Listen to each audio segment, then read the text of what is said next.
The numbers are 1, 27, 6, 10, 9, and now match 6. The numbers are 43, 20, 24, 42, 11, 9. And once again, the wild ball number was 6. Thanks for playing the Pennsylvania Lottery. Benefits owner Pennsylvanians every day.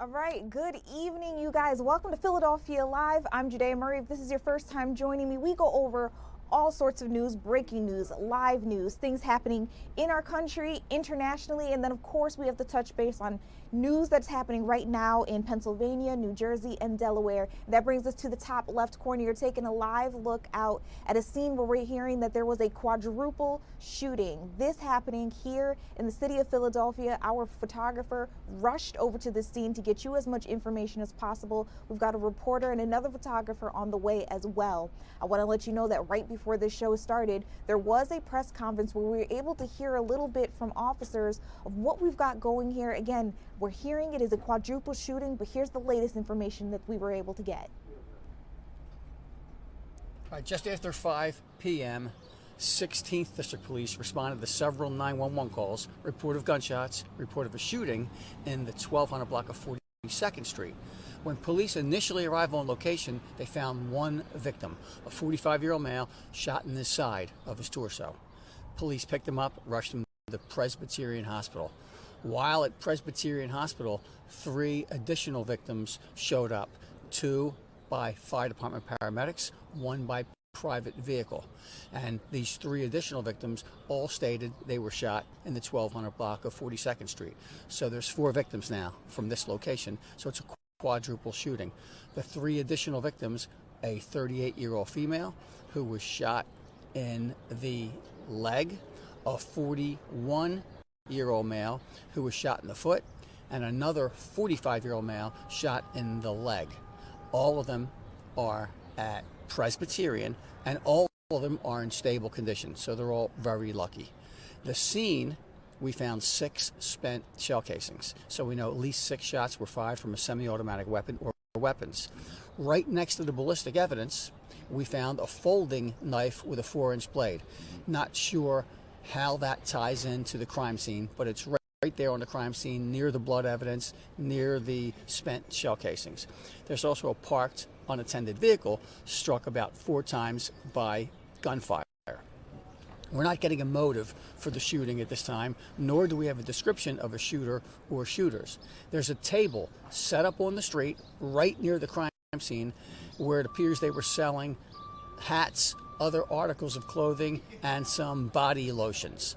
The person who was manning those tables, they say, was not there at the time. He had walked away, and he's not one of the shooting victims, because we figured that would be a very good witness. So we couldn't find any witnesses at this time.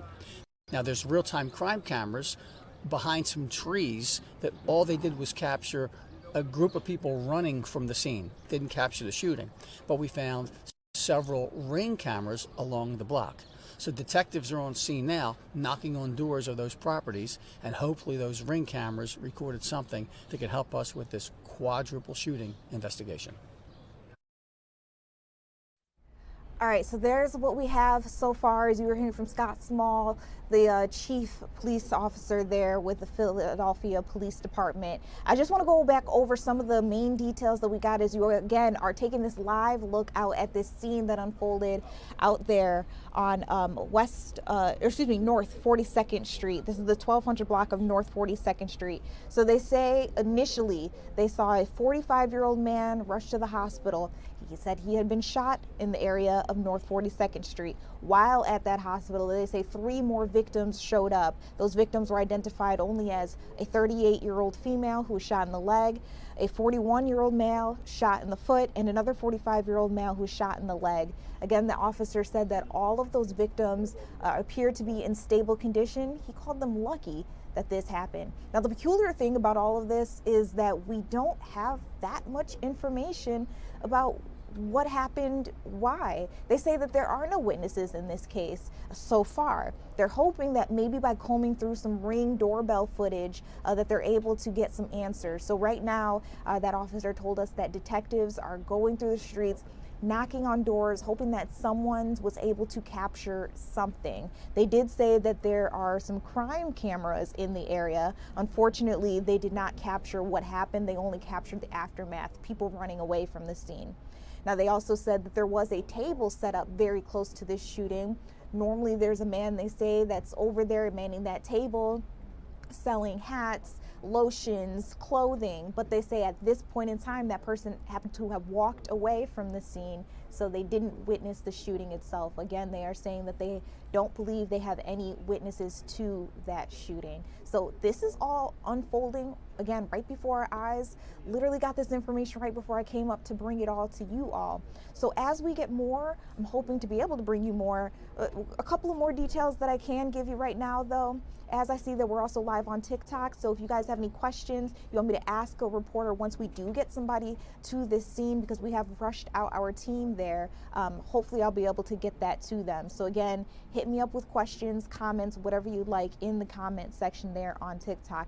Okay, a couple of other things that they did say they found at that scene: 6 spent shell casings. So that means they found 6 shell casings on the ground. They know at least 6 shots had been fired. They're not quite sure if all these casings come from one gun though or multiple, but they do believe that we're talking about a semi-automatic weapon here.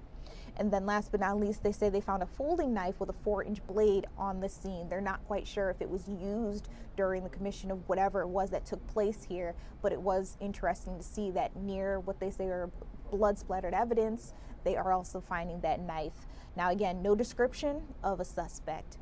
No suspect in custody, no arrests have been made. They also don't have a motive for this scene just yet. All right, we're gonna come back here in the studio as our team continues to gather more information out for us out in the field. Remember, I mentioned that one photographer is there. We've got another on the way and a reporter hoping to bring you guys the latest. We also have this article up on our website right now, fox29.com. You can also go to the free Fox Local app if you'd like to get more information. And if I were you, I would go ahead and download it and then turn on my push notifications, because breaking news like this, we were able to push it out to anyone's phone right when we got the information that it was happening. So if you'd like to keep up to date on everything that's going on around you, whether it's good news, breaking news, bad news, that would be the way to do it. All right, you guys, we're going to keep the ball rolling on some of the things that we're able to show you all. We had a quad box at the beginning of the show. I want to bring you back out to it. So again, on the left side, you've got that shooting scene that we're trying to get more information on for you all. But then bottom right, taking a live look at the city of Boston. Boo! We've got a game tonight. The Phillies are taking on the Boston Red Sox. That game started at 6:45. And I'm hoping that our team comes out on top. Right now, we're up 2 to zip. That's not bad. We're only at the top of the second, so we got a long game to go. We'll be checking in with our sports team throughout the evening just to see how our guys are doing, and hopefully, again, we come out as winners. You're also taking a live look at the White House. It's going to be an interesting day out in Washington, D.C. A couple of stories that I want to bring you throughout this show, so definitely stay tuned for them. One being the Trump administration is getting sued again. This one has to do with the reflecting pool. If you've ever been to Washington, D.C., you know, between the Washington Monument and the Lincoln Memorial, he's sitting out there and looking over the reflecting pool. Well, the Trump administration had plans to empty it out, get it all cleaned out, paint over it, and there is a historic society, a group, a foundation that say, hey, you can't do that. This is a historical landmark, and you didn't obey the rules, the laws that suggest that there are different things that you have to do, permissions that you have to get before you make a big change like that. Trump administration says we're just doing what we can to beautify the area right before America's 250th. So that project was supposed to be done by July 4th, but it looks like it's on pause for the time being as that case tries to make its way through the justice system. So I just want to put that on your radar. We'll be talking more about that throughout our live stream. And then there's also other White House breaking news. We know in Washington, D.C., soon enough, I believe around 8 o'clock, House Speaker Mike Johnson is supposed to hold this candlelight vigil. It's going to be the 38th annual candlelight vigil where they're honoring the lives of lost officers. So that's everything that we're looking at. That's what's happening nationally. We're hoping to bring you guys some bigger stories that are happening right here in the Pennsylvania, New Jersey, and Delaware area as well.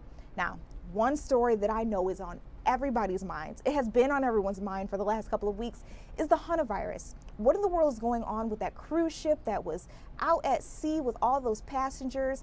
Are they sick? Are they healthy? Are they back in the U.S.? We've got all the answers for you. I want to bring in Kaylee Schuyler, who's from Fox News. She's live right now in Nebraska, where we know a handful of patients have actually made their way there. I think they're in quarantine. Kaylee, what's going on? How many more people could we potentially see pop up with this illness?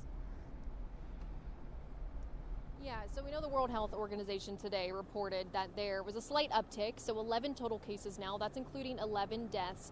And the Director General of the WHO says we could see more cases pop up because this virus has a 42-day incubation period, but there is a strict plan in place for those who are quarantining. So we know 18 passengers landed back in the United States after the cruise ship docked at the Spanish Canary Islands over the weekend. So of those 18, 16 are here.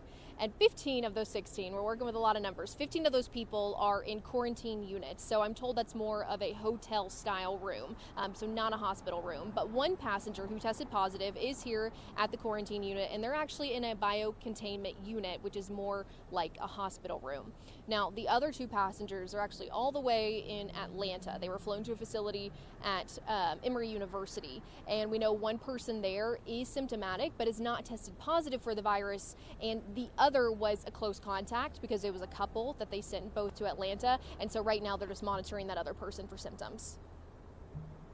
All suspected and confirmed cases have been isolated and managed under strict medical supervision, minimizing any risk of further transmission.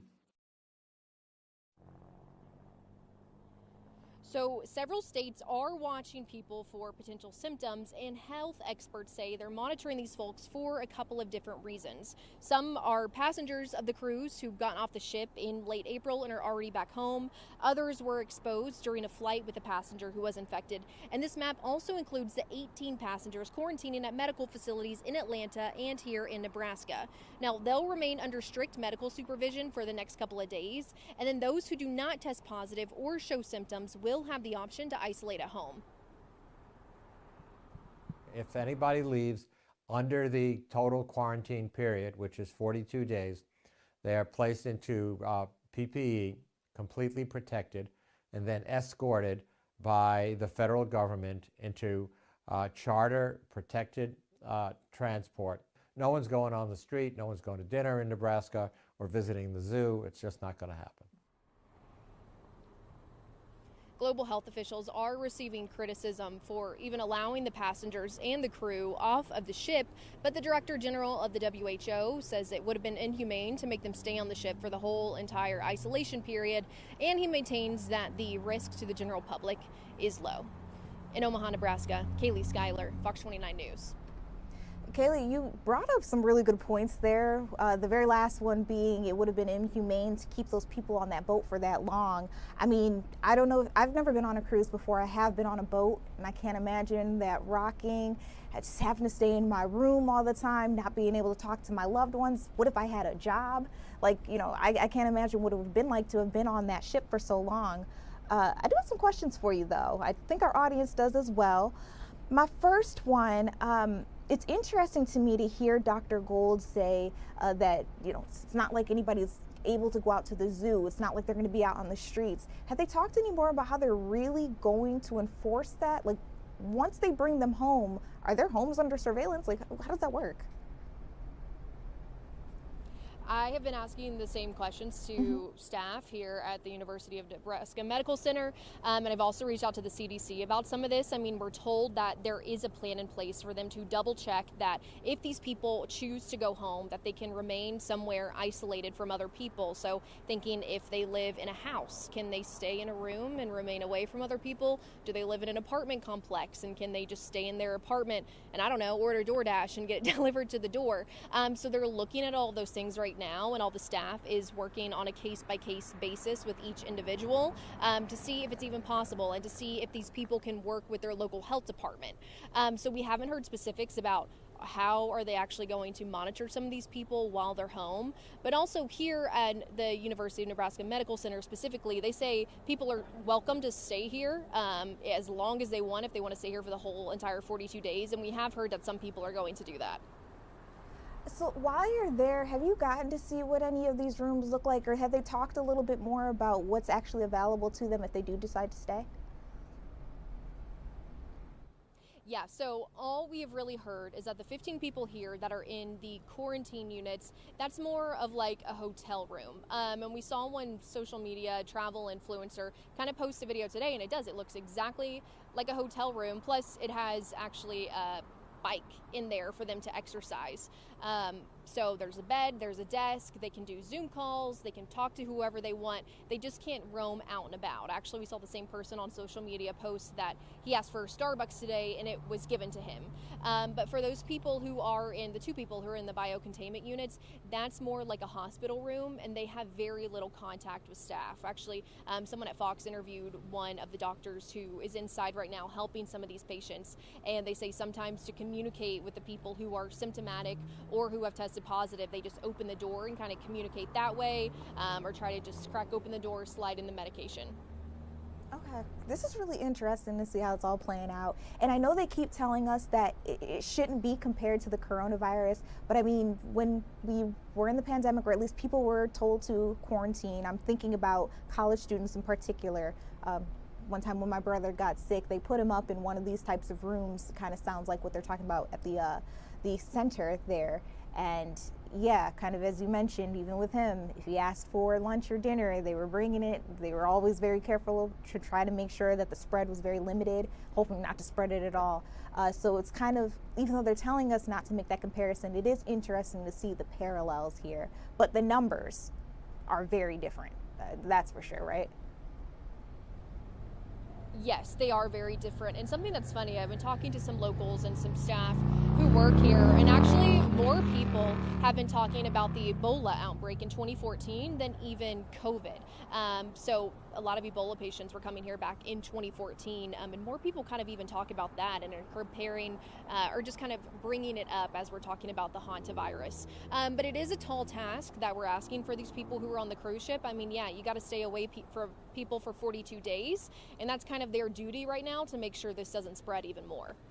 Yeah, I guess my next question, not for you, but looking ahead as these 42 days go on, it's going to be interesting for the people who are actively working, who just had a little bit of PTO and now they got to get back to it. Are they going to be given laptops? How do you work remotely? Some jobs are already equipped for it, some jobs aren't. So it's going to be interesting to see how people navigate this new normal. 100%. You brought up a point that I've been thinking about is, what do you do? Because they were supposed to be on this cruise ship just for a couple of weeks and now they're gone completely. Or what if people didn't even travel with their laptops if they are able to work remotely? I'm sure there's something there where maybe they can ship them their laptops here to the facility and then give it to them that way. So yeah, it's a really interesting scenario. We're hoping for some more updates as to when these people might be able to be released. All we've been told so far is that they're gonna have to be monitored for a couple of days and then they can go home. So is that gonna be Thursday, Friday, Saturday? Right now we don't know, and we are asking those questions and trying to get those answers. Well, thank you for doing your best for us. You guys, this has been Kaylee Schuyler reporting for us all the way from Omaha, Nebraska. We here are obviously in Philadelphia, but people are watching us from a little bit of everywhere. So Kaylee, thank you so much for giving us a little piece of your time. You guys out there streaming with me, don't go anywhere. We've got a lot of news to bring you. If you thought this first 20 minutes was crazy, it's probably about to get crazier. We're going to start off soft. We're going to get our meteorological forecast with Scott Williams, and then we'll also be talking about this really interesting case Did you know that Pokemon cards are extremely expensive? It's a pretty lucrative business. We'll get into it when we come back.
All right, y'all, welcome back to Philadelphia Live. I'm Judea Murray. You're taking a live look out at the beautiful Ocean City in New Jersey.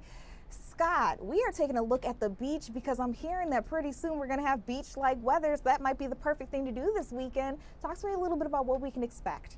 Yeah, we're talking temperatures, Judea, by Sunday into early next week for the inland areas. That will be right around 90 degrees. Now, it will be a little cooler down the shore, but temperatures by that time frame there will be in the 70s. So looking pretty good for the upcoming weekend if you like it hot. Now, we do have a few bumps in the road, so to speak, over the next several days. And we have some rainfall back in the forecast. Tomorrow night, it looks like into early on Thursday. That will be our best window for some scattered showers, maybe a rumble of thunder. But we're dry for Friday, Saturday into Sunday. Now, the culprit, we're watching this storm system right now around portions of the Great Lakes that's bringing with it some clouds and some showers that will move into the area tomorrow. So we'll see increasing clouds, and then there could be a spotty shower tomorrow afternoon, but our best bet really doesn't come until tomorrow night. I'm thinking 10, 11 o'clock overnight and before daybreak. That's our best bet for some of those showers, but it's been a really nice day. Lots of sunshine out there as high pressure has been in full control. Now, far to the north and west, you can see it's raining right now around Cleveland, moving toward Detroit, just outside of Chicago. They've seen some showers. This is moving toward Fort Wayne, Indiana as well. So take a look at the timing of the rain. This really tells the story. 9 a.m. right through 3 in the afternoon, a very low chance for those showers. So most of the day tomorrow, it's going to be dry. We're talking a mixture of sun and clouds. Temperatures will climb into the 70s, so pretty good during the daylight hours. It's really not until really we get toward the evening and overnight time frame when we see that spike in the chance for some scattered showers and more likely chance as we get after midnight for tomorrow. So that really kind of tells you the scenario of how things will play out in terms of timing the rainfall. Really comfortable out there right now. It's 67 degrees in Philadelphia. We have 63 for Westchester, 66 in Wilmington. No weather worries overnight tonight. Low temperatures in the low to mid 50s, which is seasonal for this time of year. We'll go 51 in Millville, 51 for the Lehigh Valley, and Low 50s in between. Places like Exton, Doylestown, Wilmington around 54 for the low temperature. We'll start the clock tomorrow at 10 a.m. Already 66 degrees. Low to mid 70s for high temperatures tomorrow with partly sunny to mostly cloudy skies. And once again, there could be a spotty shower around 4 or 5 in the afternoon, but our best bet is not until 9, 10 o'clock for some rainfall that moves in from the west. So as we kind of time things out, dry, quiet most of the day. There's that spotty afternoon shower chance north and west. And then the main event really not until 10, 11 o'clock midnight, moving toward the overnight time frame as that front kind of pushes through the area. That will bring cooler temperatures for Thursday. So highs tomorrow ahead of the front in the mid 70s. And then it turns kind of cooler in the wake of that system on Thursday. There might be a spotty shower left over Thursday afternoon, but mainly we go from 76 degrees to 68 on Thursday. Then for Friday, those high temperatures top out in the low 70s. By the upcoming weekend, it's 83 degrees on Saturday, sunny and warm. And then take a look at the heat. 90 for Sunday, 93 degrees Monday into Tuesday. We talked about how this could potentially be our first heat wave of the season last night, Judea, and it looks like that trend is going to hold for Sunday, Monday, and Tuesday as we brace for 90-degree temperatures. I mean, we've had 2 days consecutive of 90-degree temperatures. That was back in April, but this looks like a longer stretch, and if we get 3 consecutive days of 90 degrees or better, that would be our first heat wave of the season. Wouldn't be our earliest heat wave. Our earliest heat wave is from 2002, back in April. So not our earliest heat wave, but we could be looking at our first heat wave of the season and in the month of May. It's so interesting because I know we talked a little bit about this yesterday when it was first put on your radar. Yep.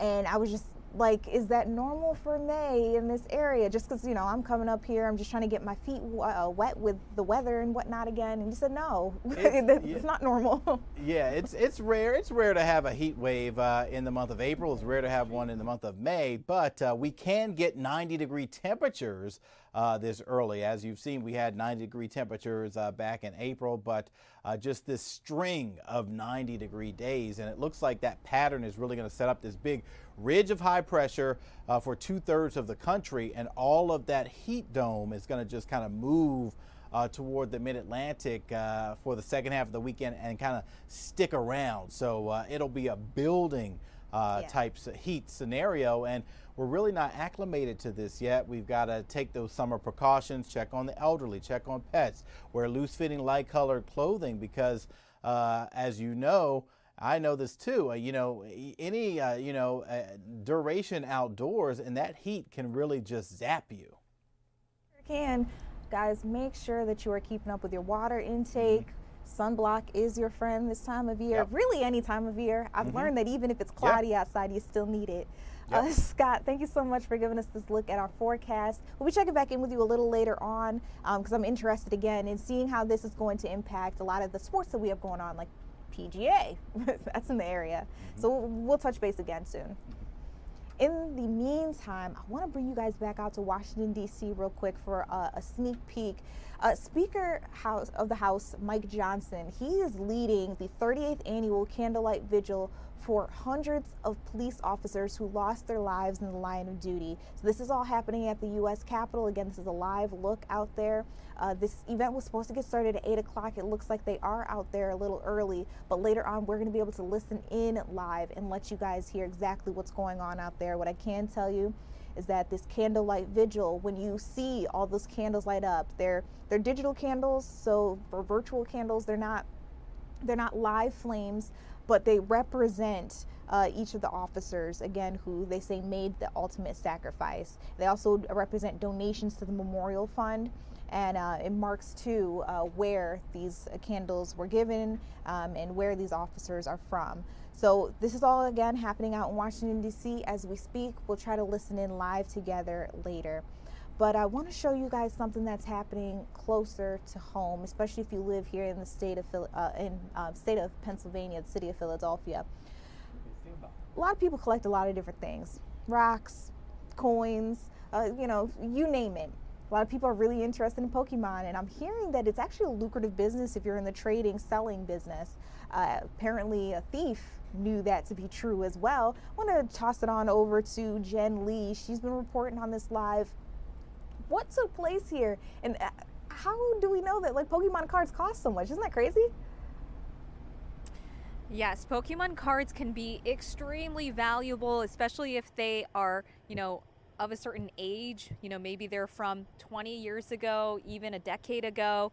And also it just depends on how many of those cards were also printed. So I'm here in Trapp, Montgomery County, and you can see behind me Nash Cards, sports and Pokemon cards. And if you take a look at their display, for their front window here, you can see that Pokemon, as well as sports athletes, they are heavily advertised out here because a lot of people come in, collectors, looking for rare cards or looking to get their cards graded to see how valuable they might be. And unfortunately, state police say that there was a man, he's in his 20s. We do have surveillance video and images of him. This was last Monday, May 4th, and it was just after 11 o'clock in the morning. He walked in, he spent probably about 20 minutes in the store, requested to see a few Pokemon cards. And I talked with the employees here. They say it's pretty common because customers like to see and hold the card that they're potentially going to buy, especially if it costs hundreds to thousands of dollars.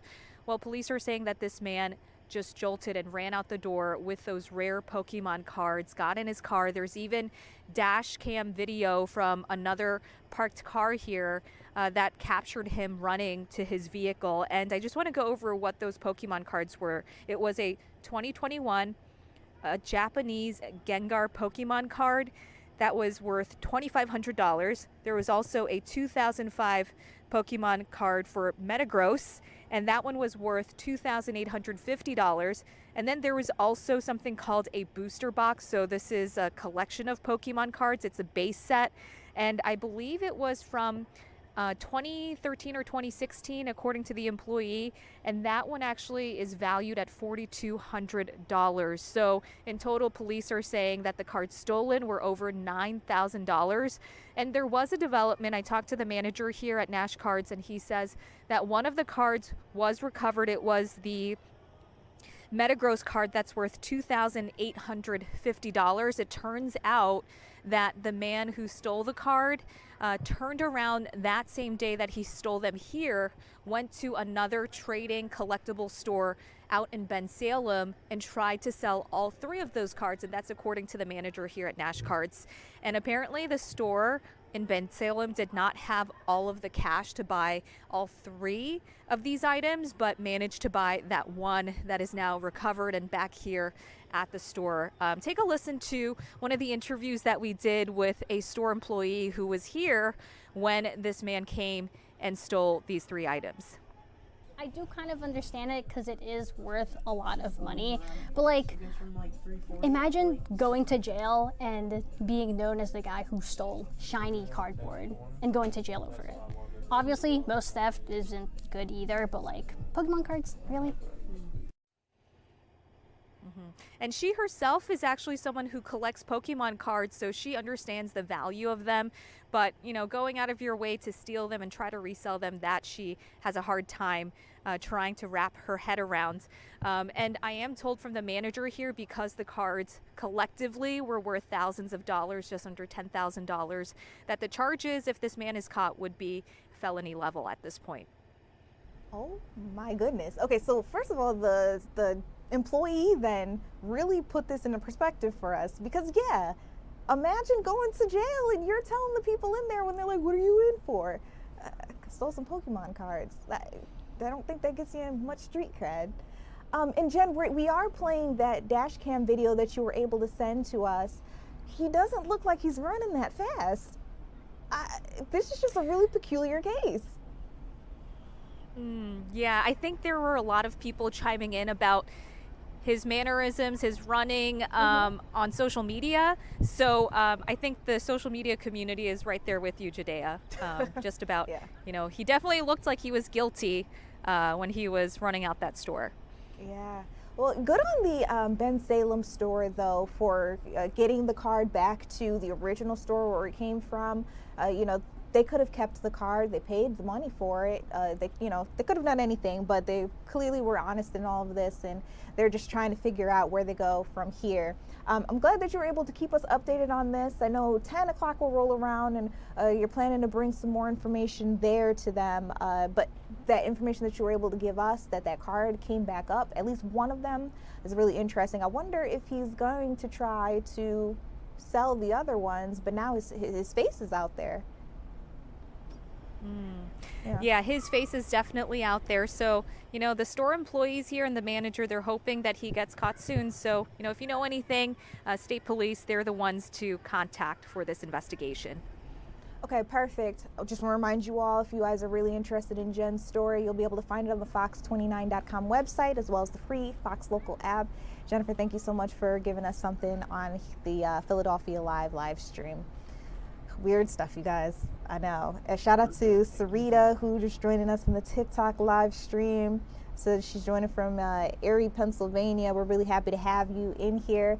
And I want to remind you all that this is an interactive live stream chat. So yes, we're talking about the news, but if you've got a question that you'd like to pose to one of our reporters, or maybe you want some more information on a story that I'm not touching base on just yet, but it's out there, just let me know what you want to hear about. During a commercial break, I may be able to do some research for you all. Before we go to a commercial break this time, though, I want to get back out to Washington, D.C., let you guys listen in to that candlelight vigil. Tyler was ambushed by a repeat violent offender. The offender, a habitual drug user, fired 3 rounds from an illegally possessed firearm towards Tyler. 2 rounds struck Tyler's squad car. 1 round struck Tyler in the neck, rendering him immobile. Tyler was transported to a local hospital before being airlifted to a level 1 trauma center in St. Louis, Missouri. A few hours later, while holding his hand, I stood beside the love of my life as the ventilator assisted with his last breath. As I sat on the floor of that hospital trauma bay, I remember thinking I could just stay there forever. There was no reason to get up. And over the last 5 years, there have been many moments where staying on the floor felt easier than facing the reality of what our family had lost. But the thing about grief is this. Eventually, you realize staying on the floor is no longer an option. Not because the pain disappears, but because the people we love deserve more from us. Tyler deserved more from me. And that's where organizations like Concerns of Police Survivors stepped in and changed the course of my life. Cops reminded me that I was not alone. They gave my daughter and me a community of people who understood this kind of loss without explanation. People who knew the weight of the folded flag, the knock at the door, the empty chair at the dinner table, and the lifelong ache that follows. Through counseling, retreats, peer support, camps for surviving children, and survivor programs, they help families like mine learn how to carry the unimaginable. Because surviving line of duty death is not something you move on from. It is something you learn to carry one day at a time. In the midst of our grief, we chose to continue Tyler's legacy through the Tyler Timmons Memorial Foundation. What began from tragedy has grown into a mission rooted in service, compassion, and hope. Through our foundation, we support first responders and their families, provide Christmas gifts to children in need, and assist community organizations, recognizing acts of courage and service along the way. We continue to serve others in Tyler's honor, just as he served so selflessly during his life. But honoring our fallen cannot stop at memorials and ceremonies. It must include action. We must continue fighting for stronger support systems and mental health resources for our law enforcement officers and the families they leave behind. We must advocate for survivor benefits and accessible long-term care for the spouses and children left behind.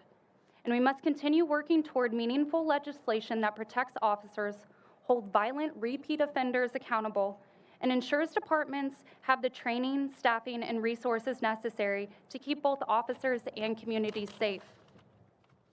And we must never forget that behind every badge is a human being, a husband, a wife, a son, a daughter, a child whose entire world can change in a single moment. To the surviving families here today, I see you, I stand with you, and I promise we will continue to speak their names loudly and proudly. Tyler's story did not end the day he died. His legacy lives on through every life we impact, every family we support, and every act of service done in his memory. So tonight, and every day moving forward, let us honor the fallen not only with our words, but with our actions as well. Thank you, God bless you, and God bless the men and women of law enforcement who continue to service and sacrifice every single day. That is just one of the loved ones who is mourning the loss, but also celebrating the life of their loved one who fought hard, who was an officer here in the United States. This is a ceremony, the 38th annual Candlelight Vigil, honoring the life, the legacy of over 300 police officers, and it's being hosted by House Speaker Mike Johnson, who you see there at the podium now. We're going to continue to show you guys live coverage from this event throughout the night, but we do need to take a quick step back. We'll check in with our sports team in just a second.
All right, welcome back to Philadelphia Live. We're live here in Philadelphia, but you're taking a live look out in Boston. And off to the left, you can see Fenway Park. So the Phillies, they're out having quite the ball game. I hear that we're up right now. I want to check in right now with our sports team. Scott Grayson, you're able to give us a better idea of what's going on out there. How are our boys playing? Yeah, they got out to a good start. They had the day off yesterday, and they got out to the good start. You always like in the first inning when Kyle Schwarber delivers, right? So take a look at what happened here early on. Kyle Schwarber with a Schwarbomb in the top of the first inning. A solo shot just far enough out of there to get out of the yard. It's his fifth straight game with a home run. He is clearly on fire right now. And then it just continued. The Phillies in the second inning, Bryson Stott with a runner on second. That was Brandon Marsh. Bryson Stott with a ground rule double to right field, so that makes it 2-0. And I can tell you at the same time, while the Bats have at least produced 2 runs so far in the game, Zach Wheeler is on a roll. He only had thrown 18 pitches through 3 innings. I'm not a math major, but I can tell you that's 6 pitches per inning. So when you look at what he's doing throwing the ball on the mound, so far in the 4th inning, he has faced the minimum number of batters allowed. He gave up 1 hit. They erased that runner with a double play. So at this point, with 2 outs in the 4th inning, that is 11 batters that he has faced is the minimum. That's the least amount of batters he could have faced at this point. He's done that. Throwing very well with his strikes. He's struck out a couple of guys, and he's kept them off the bases. So right now, a lot of baseball left to play. Phillies looking good early, up 2-0 in the 4th inning. This is great to hear. Philly fans, we've had a rough couple of days here, so to turn it around, we're just going to keep our fingers crossed that this game continues to go the way that it's already started out. But I'm glad you're able to get us that video in there too. Schwarber, that was a nice hit. Yeah, when he's swinging a hot bat, it really helps that offense. Brandon Marsh was the runner on second when Bryson Stott got his hit, and right now Brandon Marsh is leading the league in batting average. Who'd have thought that was going to happen? But it's really funny the way things worked out today. You talked about the rough weekend that the Flyers and the Sixers, of course, had. While they were doing well, the Phillies were awful. They had fired manager Rob Thompson and brought in Don Mattingly as the interim manager. And now that those teams are out, the Phillies seem to have righted the ship. They're playing a lot better. And again, leading the Red Sox right now 2-0. It's really interesting too. I don't want to say that really maybe we just needed a change here, because I've been talking to the rest of you guys on the sports team as well, and it sounds to me that it wasn't just management that needed a little shakeup. Maybe the team just needed an eye-opener, put a little fire under their butt. I don't know, but whatever it is, it's been working. We'll work with it. This is okay. We can do with this. Yeah, the term was get a different voice in the dugout, and I think to a certain extent maybe that was a little needed. The problem was the players weren't producing. They admitted it. They owned it. They weren't playing well enough.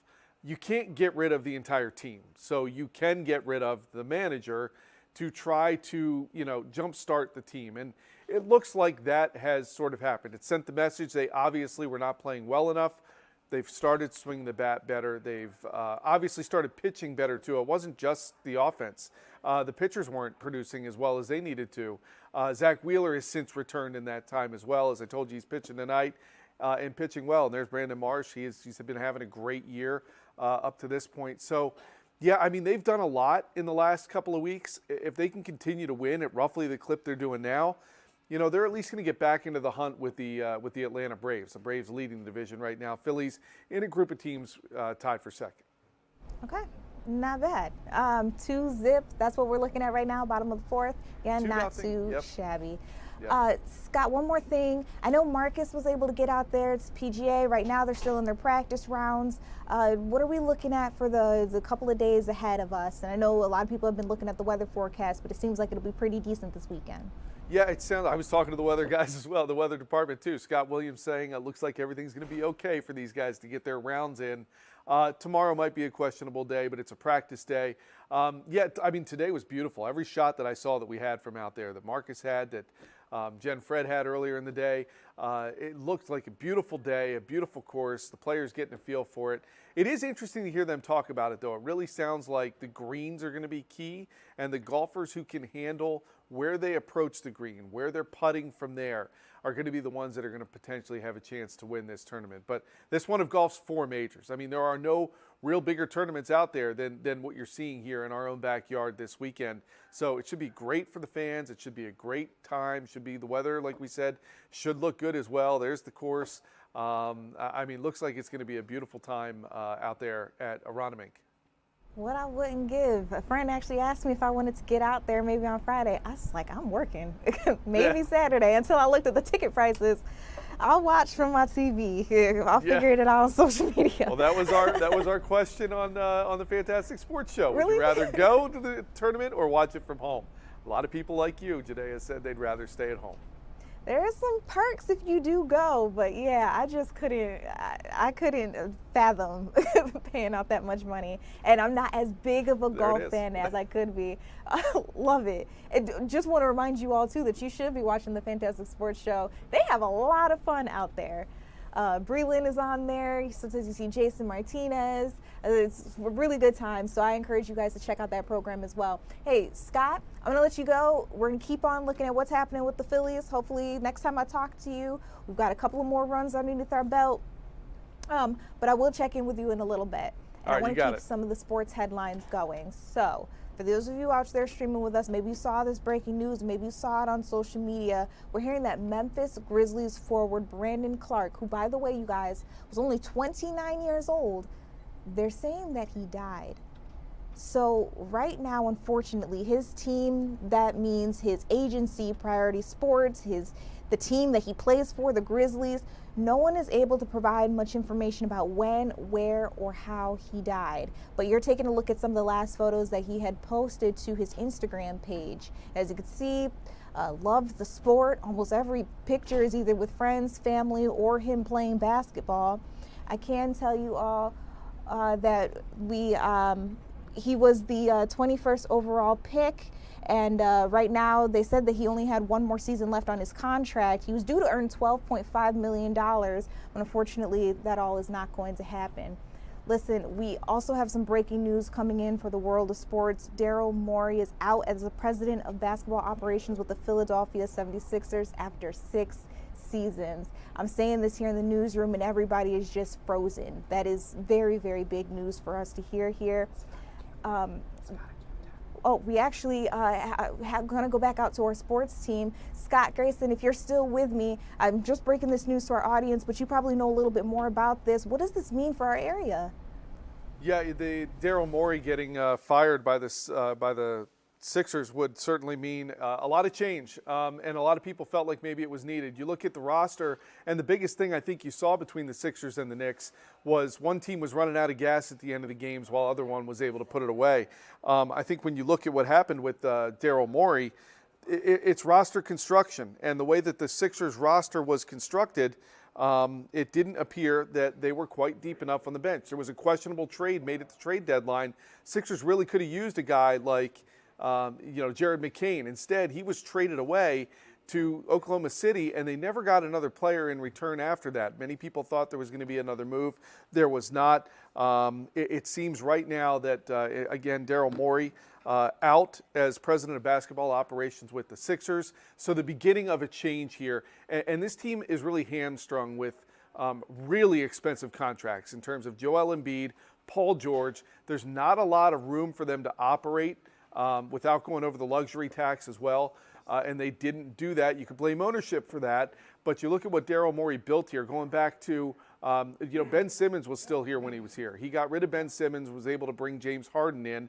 Then that ended badly. Some people may remember James Harden out at a camp in China famously saying repeatedly that Daryl Morey is a liar.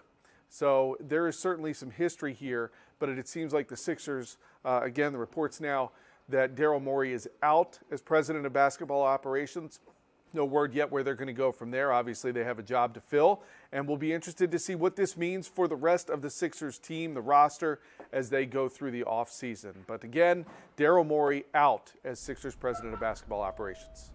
And this is fresh news. I mean, we tried to comb through their social media pages real quick as you were breaking down the latest for us. They haven't even posted it to their X account, their Instagram account, their Facebook, none of that. So, we're bringing this to you all as it unfolds. Hopefully soon, maybe we'll hear a press conference. Maybe we'll hear something more that we're able to give you all. But it's just really interesting, Scott, because we were literally just talking about the Phillies getting rid of some part of management, administration, and then it lighting a fire under some of the players. So for the Sixers to lose their president of basketball operations, I mean, what will that do to the morale? I don't know. Well, one thing I didn't mention as well today is you watch the dominoes fall. When the president of basketball operations or general manager, they're roughly the same, do some of the same jobs. But in this case, he's the president of basketball operations. When that domino falls, it's very likely then that Nick Nurse's time here as head coach for the Sixers will also be over, because people like to bring in their own coaches. They like their own group of guys that they want to bring in. So typically when you hire a new president of basketball or operations, it's very likely he will want to bring in a new head coach, but that doesn't always happen. Nick Nurse could still be here. But I think, as I said before, I think one of the biggest downfalls on this team was the bench wasn't deep enough. The roster wasn't deep enough to be able to compete in a second-round playoff series with a team like the Knicks. Only time is going to tell how that ends up panning out for the team. It's going to be interesting, too, as you just mentioned there. If something does happen with Nick Nurse, we're going to keep our eyes on it. We'll also be touching base with you again a little later on. I'm glad that you didn't go too far. We were able to break this to our audience. As soon as we stopped talking the last time, it's like, what? Go let her know that we'll come back on. That's the world of live streaming. You never know when you're going to get something, but you always got to be ready. So, You're right. Scott, thanks. You And who got it. knows what's going to happen now that I'm leaving them again. All right, you guys, with that being said, we're going to take a quick commercial break. When we come back, if there's more breaking news to bring to you all or more live videos, we're going to try to get it right here on Philadelphia Live. If it's live, if it's breaking, if it's happening, we're there.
Welcome back to Philadelphia Live. I got some new news for you all that Waymo cars, those driverless vehicles, could be making their way here to Philadelphia.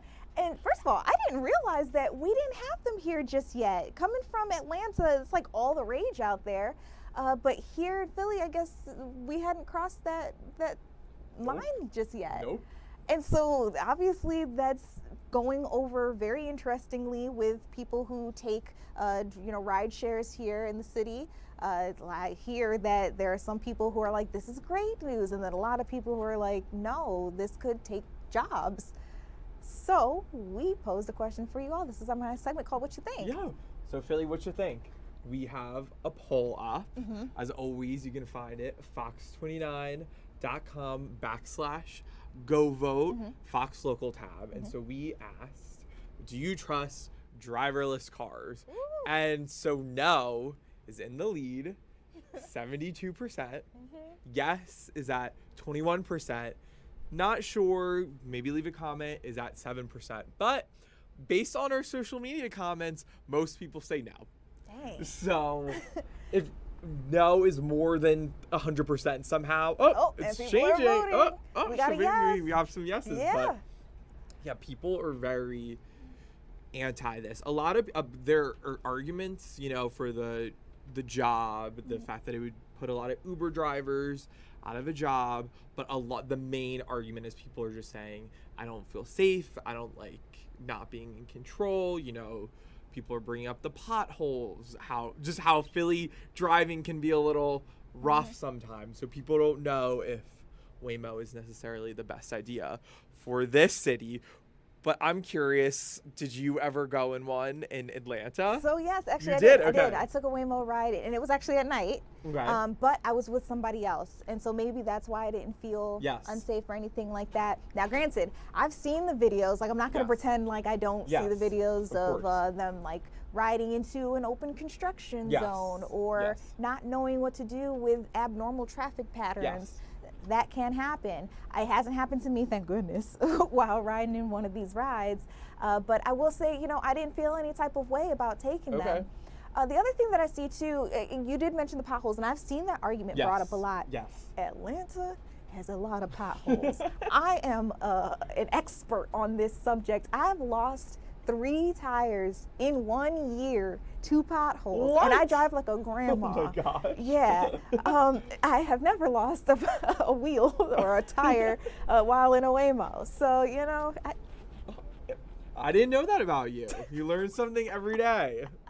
it was tough out there. I was fighting for my life on those roads in Atlanta, but to hear that Philly has them too was Yes. really interesting to No, me. I personally am nervous, but I want to at least try going in a Waymo once. Over the summer, I was in LA, and Waymos are super big there. And I was like, I have to go. Like, that has to be one of the things. It just didn't work out timing wise. So we left LA a little disappointed. Like, I can't believe we didn't get to go in the Waymo, but now it's coming to Philly, so I might have my opportunity. Maybe it'll be one and done, but I feel like I just got to try it just to say Just I to say did you it. did it. Yeah. Just to say you did it. And I hope that it's a safe ride. Yeah. I hope I'm not telling you a bad thing to do. Sometimes you give people life advice or whatever, and at the end you got to say, but I don't know exactly. though. But I don't know though, just in case you Right. mess up your life Just after in that. case. Just in case. But one more thing that I want to bring up that I find so interesting about Waymos, you brought up this point as well that some people say, well, it could be taking jobs. Yes. Out in Atlanta, it was actually rare that you would get a Waymo. It was more likely that you would get somebody actually driving. The app would ask you though, like let's say you ordered an Uber X or Uber Black or whatever, maybe the priority rides.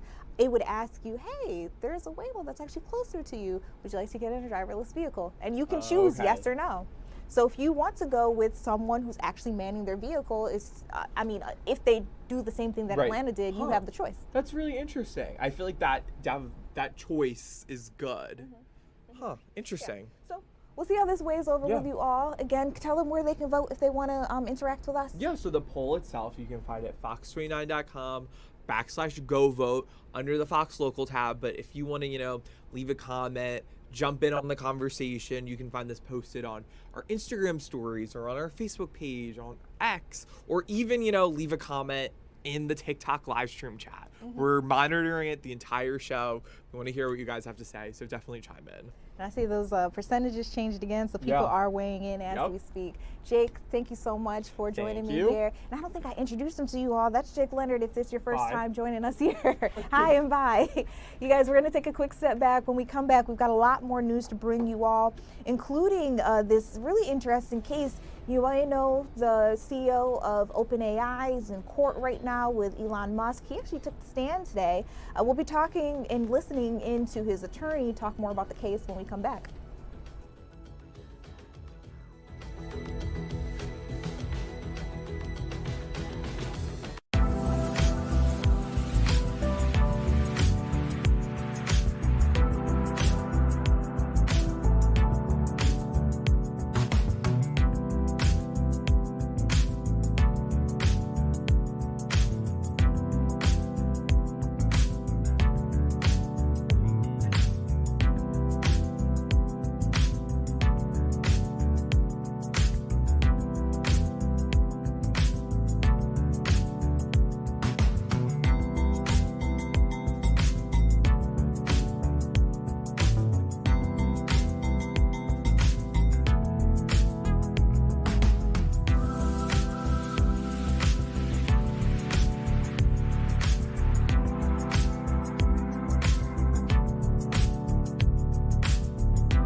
Welcome back to Philadelphia Live. Quick poll real quick. Raise your hand if you use AI from time to time, more specifically ChatGPT. Well, its CEO, OpenAI, that's the group that is over ChatGPT, is actually in court right now. He's in a court case that's pitting him up against Elon Musk. So the thing here, he's trying to defend his business leadership. Elon Musk says that, hey, Sam Altman, that's his name, hasn't abided by what we planned OpenAI to be like, what we planned for ChatGPT to be like. And Sam is like, actually, no, this is exactly what we planned it to be like. Why are we going back and forth like this? This has been a court case that has gotten a lot of attention from all over. So today, Sam actually took the stand in defense of his own business. And I want to let you guys listen in to his attorney. His attorney had a press conference outside the courthouse, talked to the media right after. Let's listen in. The evidence is mostly now in, and what happened today in court was interesting. It's what happens when one side has no evidence for the proposition they're saying. It resorts to character assassination, lies and accusations from the mouth of a lawyer, and what you didn't see at all today was actual evidence of anything relevant to Mr. Musk's claims. Instead, what you heard was Sam Altman testifying truthfully, notwithstanding the attempted character assassination, telling a story about what happened, a story that is rooted in the evidence, in the documents, that is verified by one witness after another witness in one document after another. Exactly the contrary what we've seen from Elon Musk for the past 2 weeks, which is a story made up out of whole cloth, inconsistent with every bit of documentary evidence that exists, which is designed to create a result that has no basis in the evidence. At the end of it, what the evidence is now making crystal clear is that far from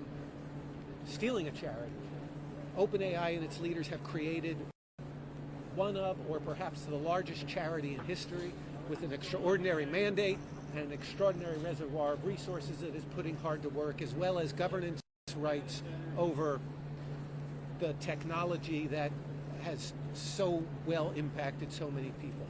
One more day of evidence. We're confident it'll come in just the same way, and we're looking forward to giving this case to the jury and getting the result that we are confident we'll get. Yeah, well, the House Oversight Committee, in their letter to Sam Altman, some of the very things he's being accused of in this trial, maybe not relevant to this trial specifically, but is there anything you can say about that letter and some of the allegations that have? I haven't had the chance to look at the letter. I understand it was something that was sent last night, that it is from some number of Republican legislators, and I wouldn't want to comment on it except to say my understanding is it involves matters that have already been well ventilated, and there's nothing new in it, and at the end of it, there's going to be nothing that is of consequence coming from it.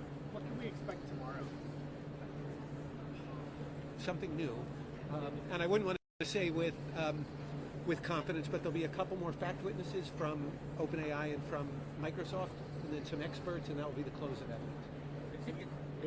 It seems to have blustered or rattled Mr. Altman, what you call the character assassination. Do you see it that way? I don't. I mean, I don't think it's easy to sit there and have someone barking at you like a rabid dog, saying things that aren't true, having no real opportunity to defend oneself. I thought Mr. Altman handled it just right, and I think it's an intense amount of pressure. And he answered the questions honestly, as he always does, and I think that came through to the jury. The other attorney, Mr. Toberoff, stopped short of calling the nonprofit sham. He stopped short of doing it? Well, I should hope he would, because it's a nonprofit with billions of dollars of charitable resources that is actively at work trying to do things like cure Alzheimer's and make sure that the future with the technology that's being developed is better. And I should think he would fall short of calling it a sham, because it's the opposite of that. Mr. Savitt, in terms of credibility with the jurors, are you worried at all about their portrayal of your client as a liar, in addition to bringing up other witnesses and their testimonies, essentially also calling Mr. Altman a liar? Not. I mean, for sure that is the strategy of our opponents. I'm not concerned about that, and the reason I'm not concerned about it first of all, is that I'm confident that in evaluating the demeanor of the witnesses, the jury will conclude that Mr. Altman is credible, and that will be enhanced by the following. One set of witnesses in this case is testifying consistent with the documents, and another one is testifying completely contrary to the documents that were created a decade before anyone thought about litigation. That tells you who's telling the truth and who's not, and that's gonna carry the day. We're confident. And it's a little hard to hear with you, but I just did want to get your thoughts about the line of questioning about why not go after the charitable contribution instead of pursuing the commercial deals in Microsoft. And I felt like the answer is a little bit difficult to understand exactly your point about why not go for charitable contribution. Well, I heard those questions. I didn't understand them either. The testimony is really clear that the OpenAI team tried very hard over a long period of time to generate charitable donations, and they couldn't get charitable donations anything like on the scale necessary. The evidence on that is crystal clear. So it's easy for counsel to suggest that they should have tried harder. It's not that easy to raise billions of dollars. No one's ever done it in a charitable context, and it wasn't going to happen here. Okay. Thank you very much. Appreciate it. Sure. Thank you.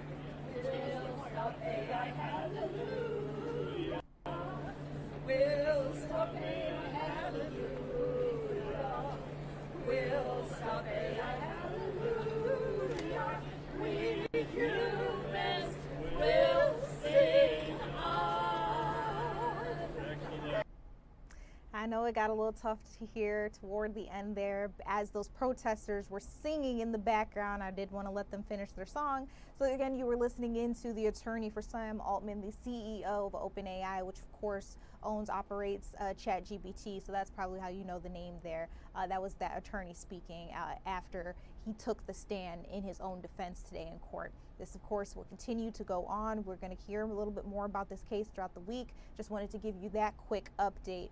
Now, here's another big story. I mean, we talked about the Hantavirus. We talked about what was going on in the DC.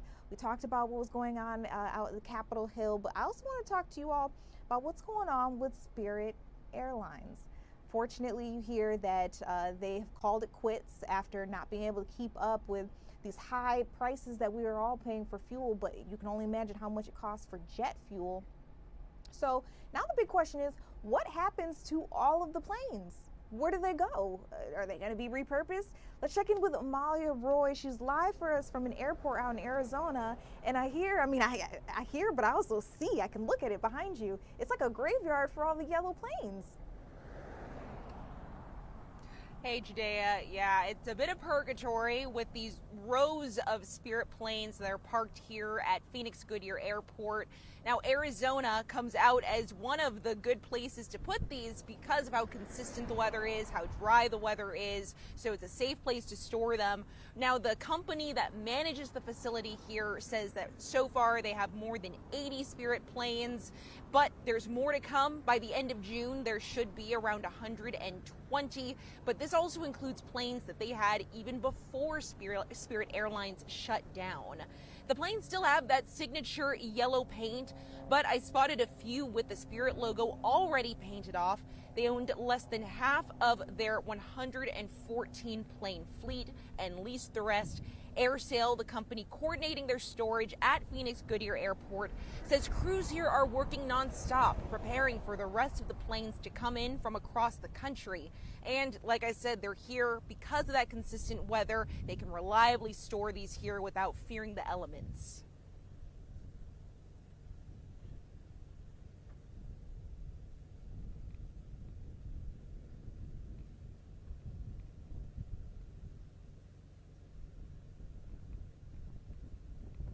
And it's also been a scramble for the companies who lease their planes out to Spirit, because they've had to figure out how to get these planes back from their final destinations. Some called an aircraft ferrying company, who then hired pilots, got the necessary clearance to coordinate picking up these planes, and sometimes it meant simply showing up at an airport and asking if they could take their planes back.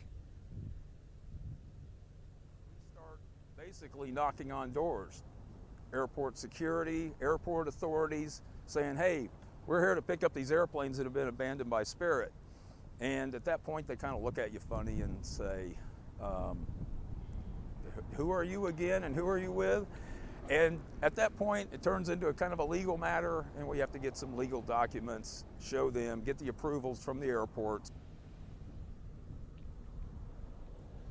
Bob Allen, co-founder of Nomadic Aviation Group, said his company hired Spirit pilots when they could, not only because they already know the aircraft, but also to help them financially after losing their jobs. So far, Nomadic has been in charge of repositioning about 25 of those leased aircrafts. From here, we know that the planes are spread out between Phoenix Goodyear Airport and another airport in Marana, Arizona. But it's up to Spirit and those companies to decide what happens next. Judea? Amalia, it's so interesting. I know you've been interviewing a lot of different types of people, getting more information on why exactly the planes are out there, what's going to happen next with them. My question for you is, yes, we see them all parked out there. So are we thinking that somebody's going to have to come up and buy these aircrafts? Has somebody already done that? Are they leased? What is the next plan? It's a combination, because you have those planes that Spirit currently owns, and we do know that they have to go through their liquidation process. How many planes are involved in that, I'm not exactly sure, but we also know that 66 planes are owned by other companies that lease them out to Spirit Airlines, so they're going to decide what happens next with them. That can be sending them out to different parts of the world. That could also mean stripping them down, so we'll have to wait and see. But I am already seeing that the Spirit on some of those planes is being covered up. Got you. And Aaron in our TikTok chat says, hey, I'll buy 10. I wonder what the price point is on these kind of planes. It's really interesting as, we try to figure all this out. I love to hear the guy who you said was hiring some of those former airport employees, some of those former pilots. As we know, a lot of people, we're talking about thousands of people, lost their jobs when it was almost overnight. They got this notification that, hey, the company's out of business. We heard that some people had actually shown up to the airport not knowing that there was no work for the day until they had already gotten there. So it's nice to hear that at least some of them are getting some opportunities.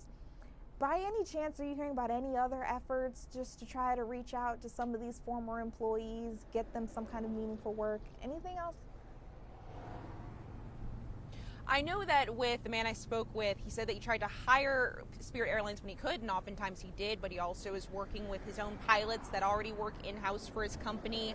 I've been more looking on social media, seeing kind of the fates of a lot of these workers, where I know that former pilots, former flight attendants for Spirit, who had a lot of seniority, they have really tough questions to face, that even if they go to another airline, that seniority that they had for all of that time at Spirit gets wiped away, and they have to decide if they really want to start clean at another place or if they want to move on and pick a different career. That's tough. I mean, I realize that happens in other fields, but I guess I didn't think about how much it would impact them there in the aviation field, in the aviation department. That is going to be interesting in deciding what's next for them. Amalia, I really appreciate you giving us this perspective. A lot of us here have been trying to figure out what's next for Spirit. A lot of us are kind of hoping that somebody picks it back up. I don't know if you saw that guy on social media who's been trying to collect signatures and suggesting that one day he wants to be the new CEO of Spirit. I don't know that can happen, but it's just interesting to see how many people are really interested in this and what happens next with them. No, yes, it is. I've seen the online wanting to start the crowdfunding campaigns to bring Spirit back. So it's definitely on people's minds, and especially those who lost their jobs overnight, essentially. Yeah. All right, Amalia, I appreciate it. I'm going to let you get back out there reporting, figuring out more information for the next couple of reports that you have going on. Again, she has been live for us all the way out in Arizona. So for all of you who are just now joining us, we're live in Philadelphia. There's so much news that I want to bring to you all. We're going to talk about national stories. We might even go international. And of course, we're going to touch base with some of the biggest things happening in our neck of the woods. But first and foremost, when we come back, I want to talk to you about the reflecting pool and how the Trump administration may be facing yet another lawsuit. We'll be right back.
All right, welcome back to Philadelphia Live. It is a tough day out in Washington, D.C. for the Trump administration, who's just got notification that they're facing another lawsuit. This one in particular has to do with some of the work that they've been trying to do on the reflecting pool. So if you've ever been out to Washington, D.C., you're taking a look at some video, and this is the area that we're talking about. There's that beautiful long body of water right in smack dab in the middle between the Washington Monument and Lincoln Memorial. Of course, Lincoln is overlooking this reflecting pool. And then also, you probably have seen it in pictures from Martin Luther King Jr.'s I Have a Dream speech, that very famous speech. It's probably one of the most photographed landmarks here in the United States, I would argue. Definitely one of the top ones in Washington, D.C. But the Trump administration recently decided that they wanted to do some work on the reflecting pool. So they've drained it. They have been trying to paint over the reflecting pool this shade of blue. It's a navy blue, and they're actually calling it American flag blue. And there are some groups out there, more specifically the Cultural Landscape Foundation, who says this is not okay. So as I mentioned, the reflecting pool is considered a historical landmark. And just like any other, like for example, a church, if you wanted to do work on it, you have to reach out to the city, or you would have to reach out to the Historic Society or just some other body of legislation in your area before you could put a new roof on it or redo the flooring, because they don't want you to mess around with the integrity of the structure. And so that's the argument here, that by painting the reflecting pool this shade of blue, it would somehow be messing around with the integrity. And so the Trump administration says that we're just, trying to beautify the area before July 4th. They want this in time for America's 250th anniversary. Unfortunately, now with this lawsuit in the way, that work may have to take a back seat. But I did mention they have already drained it. I do believe they had already started a little bit of the painting process. So again, it's just going to be a pause while they try to figure out what's going to happen in the justice system. But what I can tell you too is they also say that the previous color, which was like a dark gray, that the basin was painted, they say it was painted that way for a reason. So it's called the reflecting pool. They say that gray color gives it the effect of mirroring whatever is looking into it, that reflection. The Trump administration says that this navy blue actually helps the reflection, the mirroring, even more. They say it makes it even better. So this is just going to have to be a battle between who's right, who's wrong, and who gets the say and what happens next with the reflecting pool. I also want to put out there that this is not the first time that any work has been done on this particular structure. Actually, the last time was in, I think, 2012 under the President Barack Obama administration. He had some work be done to the reflecting pool. Now, it wasn't a vanity project. They changed around the circulation and filtration systems. So that was what they did, but it cost about $34 million. So again, this is not the first time that somebody's tried to adjust, do some construction, beautification project, do something with the reflecting pool. This is a time, though, that someone else is pushing back. All right, another story that I want to bring you all having to do with us here in the city of Philadelphia. And first, I want to paint a picture for you all.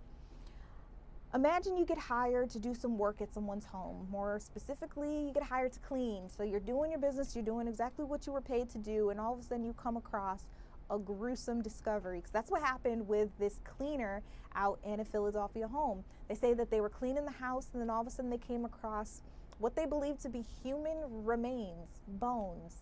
So officials say they found 7 bones. They believe they're human bones inside this house on Monday night, 5 p.m. This is the 1800 block of Wharton Street. Again, they think that they're human remains, and so they've escalated the situation. Homicide unit is now involved. Right now, though, there have been no arrests. They don't know exactly what took place there. Those bones still have to go under testing. So they've been shipped off to the Philadelphia Medical Examiner's Office.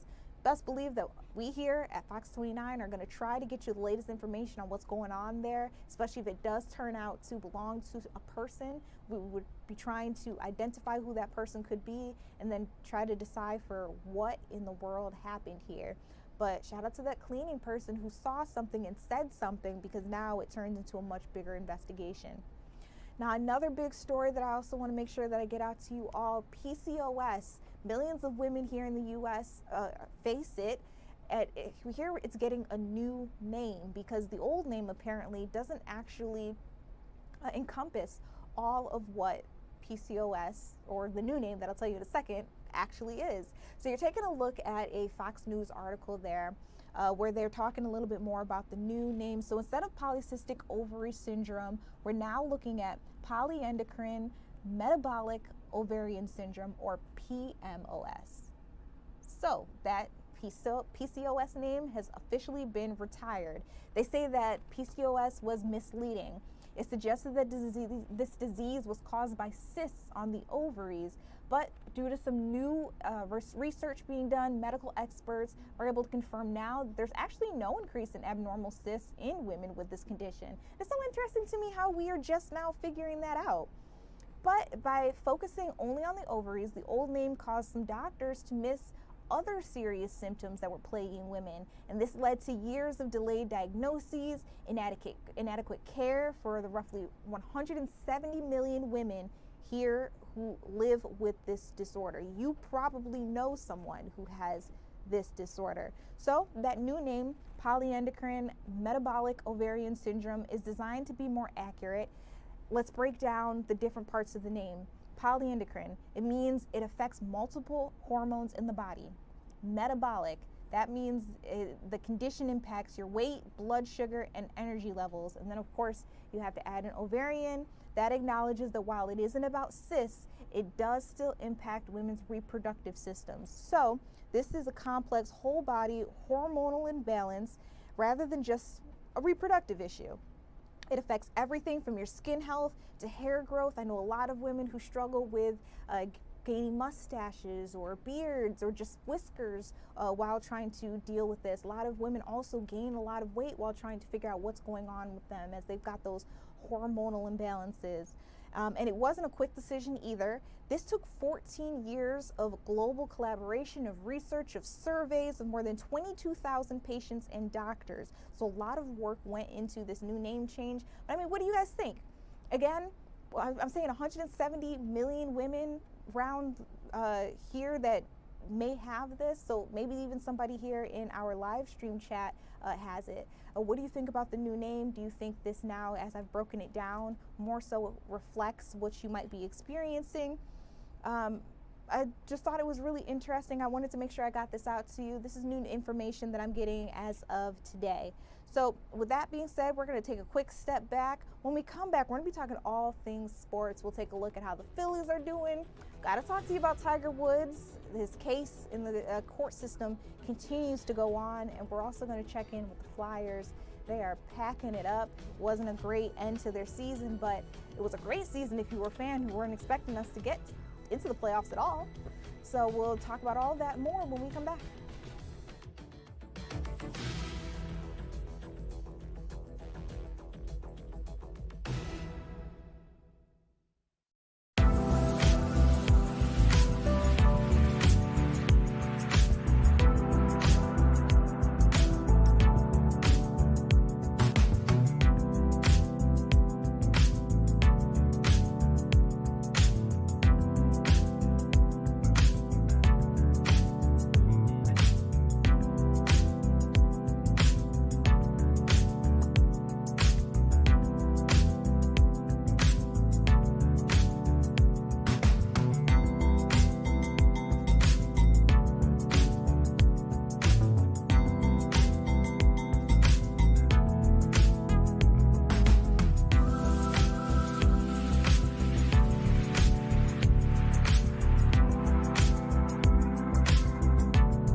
Welcome back to Philadelphia Live. I see a lot of you guys joining us in the live stream chat, and you all have something to say. This is perfect.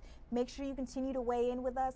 Ask us questions. I'm going to try to give you guys shout outs before I end this particular segment. So, don't go too far. Let me know what you want to hear about, where you're watching us from, all that good stuff. We're going to get into some of the biggest news in sports, including some breaking news that I was able to bring you all right here on Philadelphia Live. We heard that the president of basketball operations for the 76ers has been fired. We're talking about Daryl Morey here. We actually see that on social media they have finally put out a statement on this. Right now it's just a graphic that says, "Thank you, Daryl Morey."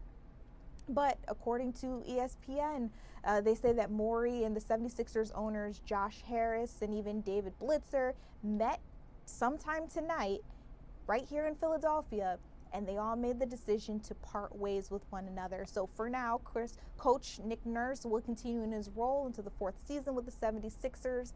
But I was talking to Scott Grayson from our sports team.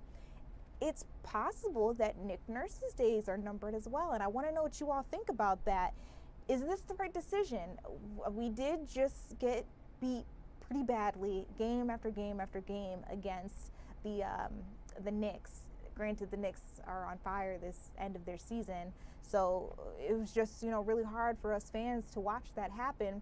But did we need this to happen? We also mentioned that when the Phillies got rid of their manager and now they've got their interim manager, it kind of seemed like the guys turned things around. So is that what they're expecting to happen with the Sixers? Are we expecting next season to come back an even stronger team? I mean, only time will tell, but this was very shocking news in the newsroom when it dropped. We're going to keep our eyes on it and try to bring you all the latest, especially if they do happen to have some sort of live press conference. I would love to bring you all out to that, but so far I haven't got any indication that that could happen.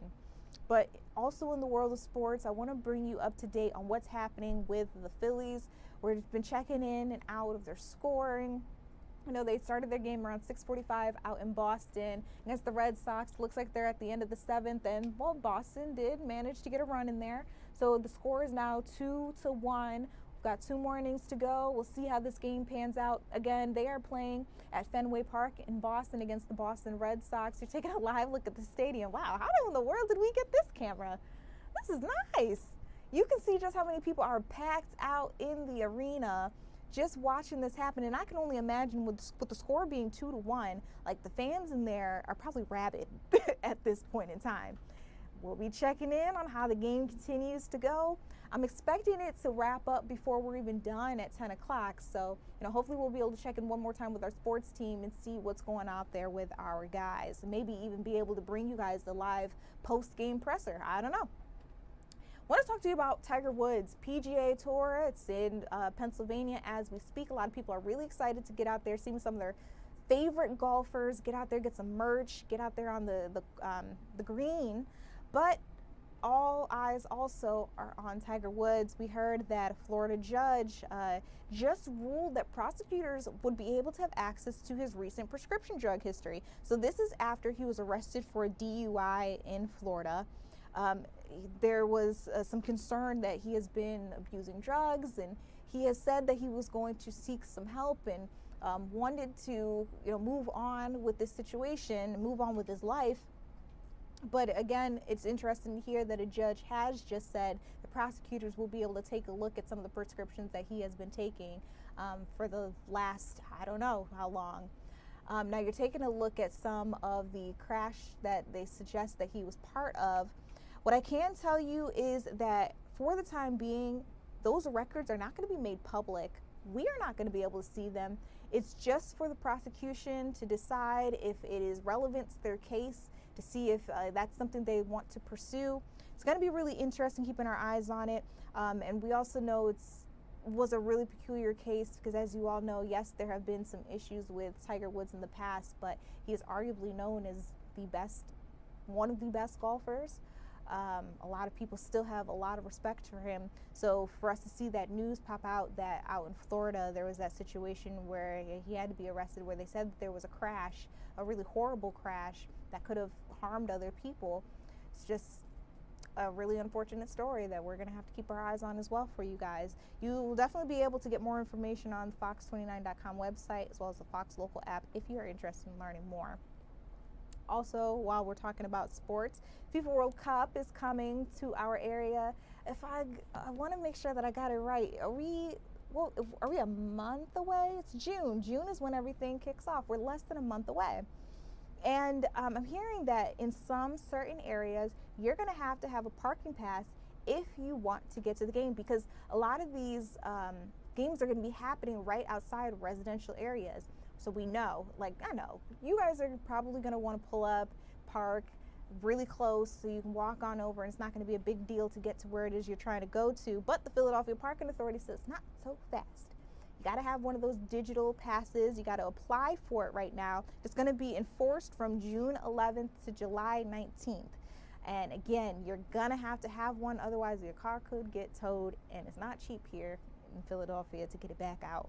So Philadelphia Parking Authority, they've created an interactive map where you can see what areas are off limits to you unless you have one of those guides. You can visit the Philadelphia Parking Authority permit office on 35 North 8th Street, or you can register for a parking pass online. If you live near this area that we're talking to you all about today is Lemon Hill. You can also, again, apply for a parking pass, check out that interactive map to see what areas are off limits to you all. Again, residents without a vehicle will receive a 2 visitor day passes with proof of residency. So that's kind of cool too. So you've got, what would happen if you aren't in the right, if you're not in the right, and also what would happen if you are a resident just trying to get out to one of the games. It'll be fairly easy, I guess. Okay. So we've talked about all the different teams that are going through it right now. Oh, look, we've got the interactive map up for you guys. Sorry, I just took a look at it. That's the map that I was telling you all about, where you'll be able to see where you can and cannot park and where you'll need a permit to go park at. That's on the website where you can check it out. Phila, like Philadelphia, philapark.org/Lemon Hill. Okay, so now we'll move on. I want to talk to you about the Flyers, because the Flyers also had a pretty sad ending to their season, but it doesn't mean that they didn't play some really good hockey. Let's be honest, for a lot of you fans out there, it was like the blood got rushing back through your body all over again when we were this close, right, to a championship. We've got these really young guys trying really hard, playing their hearts out on the ice, and of course we've got the vets, doing what they do best, leading the way to victory. Unfortunately, again, we didn't come out with a win, and the season is over. We know that some of those players are already cleaning out their lockers. They actually had a press conference earlier on today where we got to hear from a couple of different players talk about the season and what they're expecting for the future. I want to listen into it together. How are you to start? Great. I think the last week and a half really getting back to feeling normal, I guess, which is feeling weird to feel normal and not sore. So definitely feeling a lot better. Now that you're kind of on the other side of it, can you take us through the injury and what happened and what actually all you had done? Yeah, kind of a freak accident, I guess.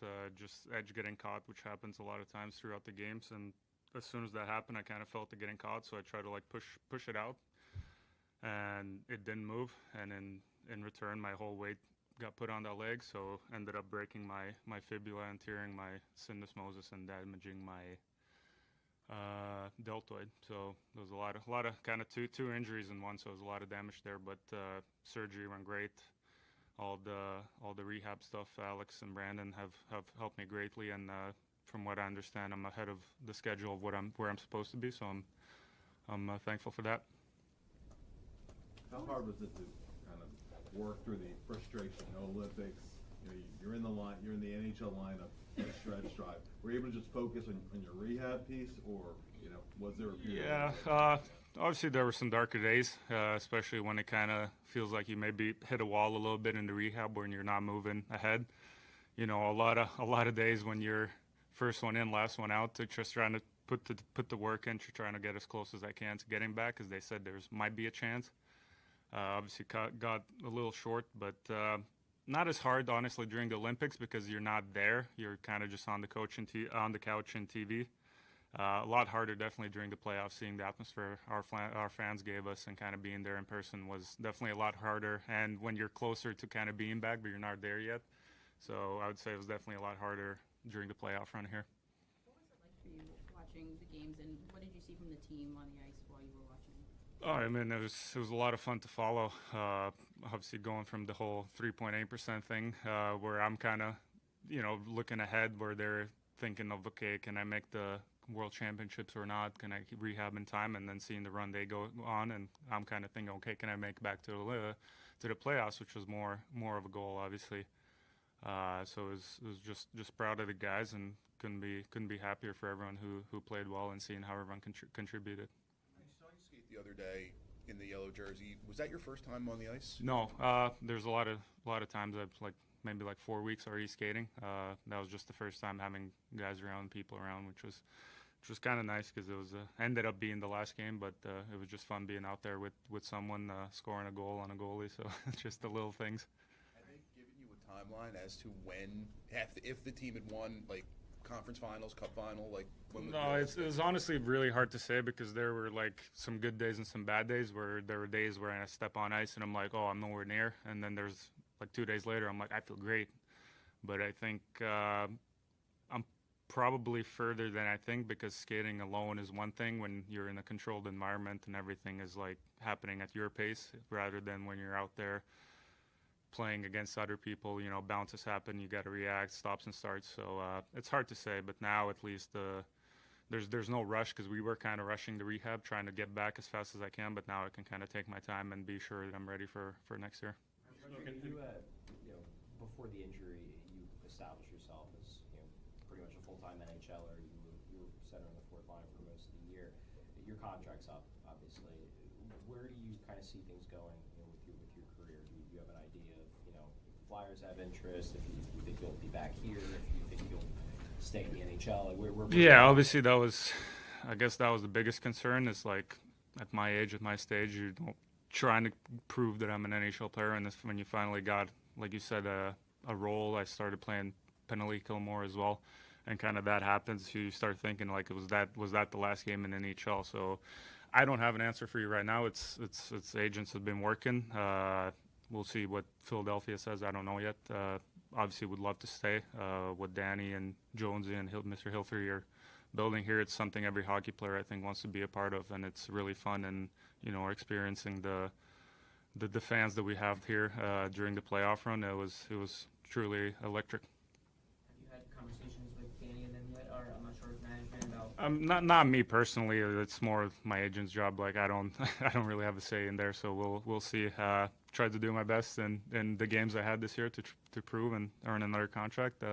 We'll see if that was enough. Last year, sitting in the same seat after the season ended, a lot of guys were saying that they thought the team was close to achieving what they achieved this year.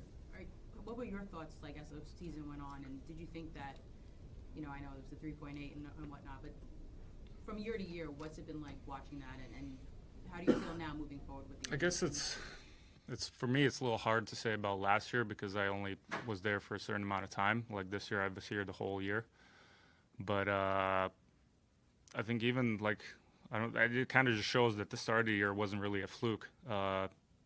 Obviously, consistency maybe. It's hard, 82 games in NHL to play it consistently at a great level. So we had that little dip in December-ish. But, I remember going into Christmas break, we were fourth in the league. So I think it wasn't really a fluke that we had a good run at the end of the year, since we started the year as well. So I think that's a base I think the guys build on, and they got the taste of what's it like to be in the playoffs and what's it like to play in that atmosphere. And I think it'll just drive the hunger more during the offseason to become better and to compete with teams like Carolina. I know the injury recoveries can sometimes be a lonely process. Anyone that you relied on that kind of helped you get through that period? Honestly, mostly Alex and Brandon. The guys are so busy, especially post-Olympics. The schedule was crazy. It just all happened so fast. Injury happened same night the team goes to Vegas. I don't see him for a week. So I'm like, what just happened? So then I got the surgery done, and then obviously guys checking in, family obviously. They didn't come right away, but they came a little later. since wife was all up in arms like she's coming. I was like, well, then you'll have 2 kids to take care of, because the first couple of weeks I was just bed resting, so I couldn't really do much. So, but I guess that's the other side of the injury, kind of getting more time to spend with the family, with the kid, kind of taking them to practices, since I didn't go on any road trips or stuff like that. I guess just overranging question, just how do you look back at your season? I mean, I think it's kind of like a twofold question. Like for me personally, I think there was definitely ups and downs. I think just a little tough start to the year, but I think after the break I kind of found my game, and it was like key timing to that. So that was good, like helping the team making that push for the playoffs. But I mean, just being part of the team, obviously making the playoffs, and I think it was a really fun year in that sense. I mean, getting to experience playoff hockey in this city was pretty amazing feeling. Just the way the crowds were like throughout the push we had. I think they were really rallying behind us and helped us get there. And then in the playoffs, obviously it's a different level. So that was really cool to get to experience.